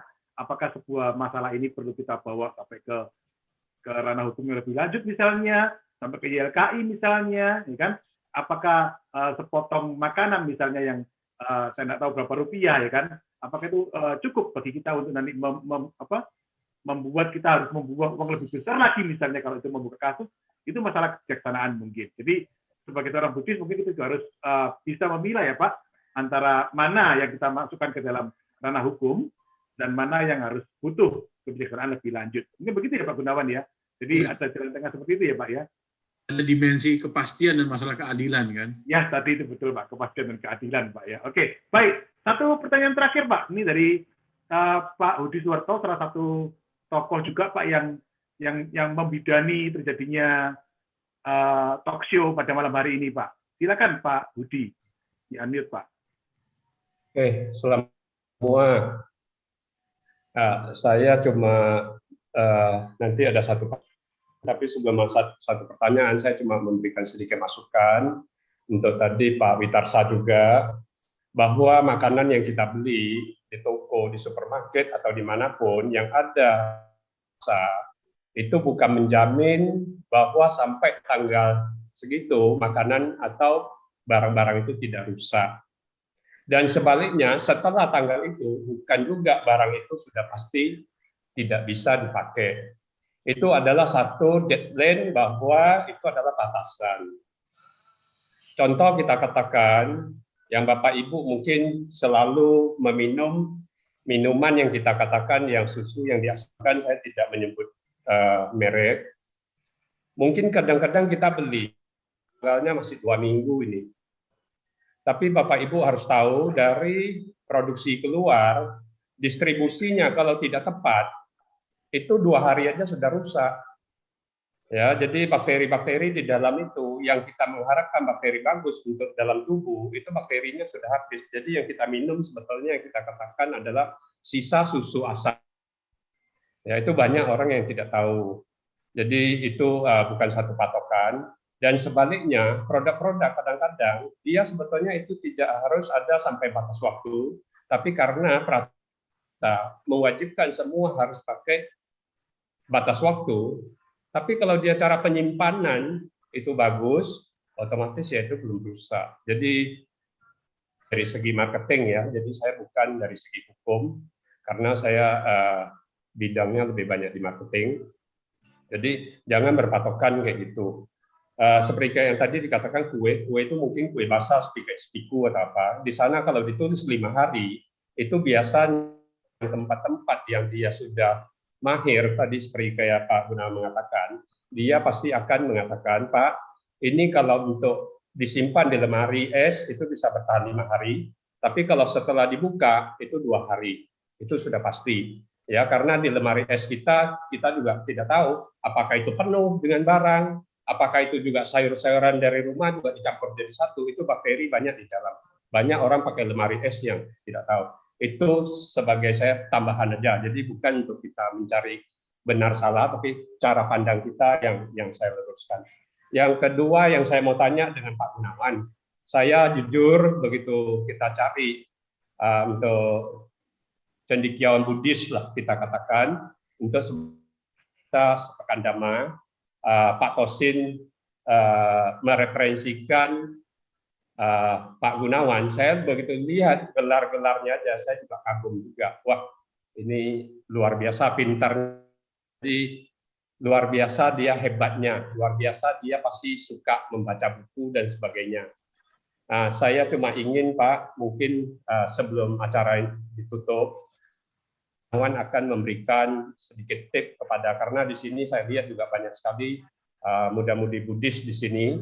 Kalau saya waktu hari pertama itu dengan Dr. Pikyong, dia juga dengan penuh gelar. Jadi waktu itu narasumber ditanya, kok pintar sekali ya, kok banyak gelar apa? Dia memberikan satu kata yang saya menjadi satu catatan yang bagus sekali. Dia katakan, kalau dikatakan saya biasa saja. Tapi kalau dikatakan saya rajin, saya 100 kali lebih rajin daripada orang biasa. Dan saya punya komitmen, saya punya daya juang yang kuat, dan saya mau berusaha. Sehingga inilah akhirnya dia jadi seorang Pikyong hari ini. Nah, yang mau saya tanyakan, mungkin dari Pak Gunawan, punya tip-tip apa Pak? Kok bisa sampai kita katakan orang kadang-kadang, oh satu titel aja sudah susah payah. Ini begitu banyak ya, dan sampai usia gini katanya masih terus akan belajar dan tulis buku. Terima kasih Pak, selamat malam. Ya, malam Pak Budi. Ya, kalau dibilang untuk tips, saya sih coba mengatakan, cintailah apa yang kamu punya. Cintailah apa yang kamu punya. Jadi kalaupun kita mau belajar, kita cintailah. Kalau belajar itu adalah bagian dari diri kita. Jangan dipaksa. Kalau dipaksa nggak jalan gitu loh. Dan ya setiap manusia itu punya karakter yang berbeda gitu. Kebetulan gitu ya, saya memang hobinya baca gitu ya. Saya tidak akan pernah memaksa orang lain untuk hobi baca juga, sama seperti saya gitu. Seperti anak saya, dia nggak suka menjalani yang saya baca, ya silakan. Tapi pada saat dia ingin melakukan sesuatu, cintailah apa yang akan Anda lakukan dan bertanggung jawablah pada apa yang sudah Anda lakukan. Selesaikan sesuatu, gitu kan. Tapi kalau memang Anda tidak sanggup, jangan dipaksakan, karena nggak ada gunanya. Begitu Anda memaksakan, tambah stres, iya. Begitu stres, waduh, repotnya lebih bahaya lagi nanti. Jadi ya, do it, gitu kan, sesuai dengan ya apa yang kamu suka, apa yang kamu cintai, gitu loh. Jadi jangan pernah dari ya dalam tanda kutip gitu ya, apa namanya istilahnya mengeluh, gitu kan. Kalau kita sudah memilih, kita kerjakan. Kalau memang kita nggak sanggup, ya kita mundur, nggak ada salahnya kok. Seperti saya, kan saya bilang, saya ambil farmasi, nggak selesai farmasi saya nggak akan paksakan untuk selesai. Kalau saya selesai farmasinya, belum tentu juga saya bisa selesai kalau saya paksakan juga. Kenapa? Karena saya harus menghidupi diri saya masih punya adik, ya sudahlah dengan satu gelar yang saya punya, saya coba cari kerja gitu loh. Kebetulan gitu kan, ada yang menampung pekerjaan kan gitu. Akhirnya karena saya merasa, ini masih ada satu yang saya belum selesaikan gitu kan, ya saya selesaikan gitu loh farmasi saya, sampai saya mendapatkan apoteker. Jadi ya lakukanlah sesuai dengan apa Anda mencintai apa yang kamu kerjakan gitu loh. Kalau nggak mencintai apa yang dikerjakan ya janganlah. Cintailah apa yang ada gitulah ya, gitu. Tapi kita bisa mengejar juga yang lain gitu loh. Itu sih ya Pak Budi, kalau dibilang pintar itu relatif. Saya cuma selalu mengatakan jangan males, udah itu aja. Sama murid-murid juga sama gitu. Saya nggak pernah berharap kalian untuk menjadi pintar. Saya cuma berharap satu, jangan malas. Kadang-kadang saya sampai agak kasar, saya bilang, udah bego masih malas. Ya, maksudnya itu bukan dalam pengertian saya ingin ini ya, tapi saya ingin memacu mereka gitu loh. Supaya apapun juga bisa dipelajari kalau Anda mau. Dan saya nggak pernah memaksa mereka gitu loh. Apa do it. Lakukan dengan suka, lakukan dengan rasa senang, lakukan dengan sukacita kan gitu ya. Metta, karuna, mudita dan UPK kan gitu ya. Kalau nggak lakukan dengan sukacita, ya sudahlah, semuanya nggak ada yang benar pada akhirnya kan gitu. Itu sih Pak Udi. Maaf kalau kurang berkenan gitu. Oke, baik. Terima kasih Pak Gunawan. Cintailah apa yang kamu punya dan bertanggung jawablah terhadap apa yang telah kamu lakukan. Nah ini kalau praktisi mindfulness nih Pak, praktisi mindfulness itu pasti sudah langsung terngiang nih Pak. Wah, ternyata ucapannya Pak Gunawan hari ini adalah juga berbicara tentang mindfulness. tentang kesadaran, tentang bagaimana kita bisa mencintai diri kita apa adanya, dan bertanggung jawab terhadap pilihan-pilihan yang kita ambil dalam kehidupan kita sehari-hari. Nah, Pak Gunawan, menarik sekali perbincangan kita pada malam hari ini, Pak Gunawan. Kita dapat banyak insight, dapat banyak pencerahan, banyak dapat dharma dan kebenaran dari perspektif berpikir seorang praktisi di bidang hukum, ekonomi, dan bisnis. Talkshow kali ini, Pak, dan para audiens lain semuanya, talkshow kali ini sekali lagi saya ingatkan adalah untuk mengenang setahun wafatnya guru kami yang tercinta, yaitu Yang Arya Bande Surya Bumi Mahatera. Nanti tanggal 24 Juni, Pak, tepat 1 tahun beliau wafat. Guru kami ini, bagi kami semua sangat menteladani semangat beliau yang selalu berkobar-kobar, selalu menyala-nyala dalam membabarkan dharma untuk kami semua. Bahkan sampai sesaat sebelum beliau meninggal pun, beliau masih tetap bersemangat dalam menjalankan dharmanya. Nah, bagi kami para muridnya, Pak, kami sadar bahwa cara terbaik untuk mengenang beliau adalah membuat dharma ini tetap menyala, membuat dharma ini tetap hidup di dalam setiap tindakan kita dalam kehidupan. Nah, 7 hari ini kami akan mengundang 7 cendekiawan dari profesi yang berbeda-beda dan semuanya hebat-hebat semuanya. Dan kami belajar mencari jejak dharma di dalam setiap profesi itu. Dan pada hari ini bersama Pak Gunawan, kami sudah belajar tentang hal itu, Pak. Terima kasih, Pak. Kami belajar bahwa ternyata di setiap praktek-praktek profesi kita, di setiap profesi yang kita cintai dan kita lakukan dengan sepenuh hati, di sana kita juga belajar dharma. Di sana dharma ada dalam action-nya yang jati. Begitu, Pak. Terima kasih sekali lagi Pak Gunawan untuk insight-nya, untuk pencerahannya yang luar biasa pada malam hari ini. Tapi sepertinya waktu juga sudah menunjukkan jam 9 kurang 5 menit. Jadi mau nggak mau diskusi kali ini harus kami akhiri, Pak Gunawan. Mungkin jika kita ada jodoh karma yang baik, kita akan ketemu lagi di kesempatan talkshow yang lain. Jangan pernah bosan ya, Pak. Jangan pernah bosan kalau kami dari KBI mengundang Bapak. Gitu, Pak ya. Terima kasih, Pak Gunawan. Dan waktunya kami kembalikan ke MC kita. Silakan, Pion. Baik, terima kasih Ko Aditya.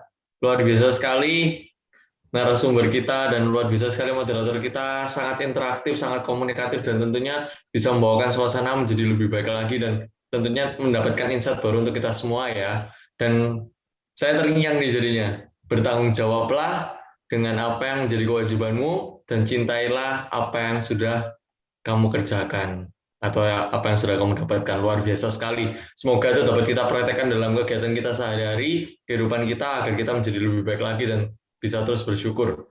Dan untuk selanjutnya akan ada persembahan, saya izin share screen.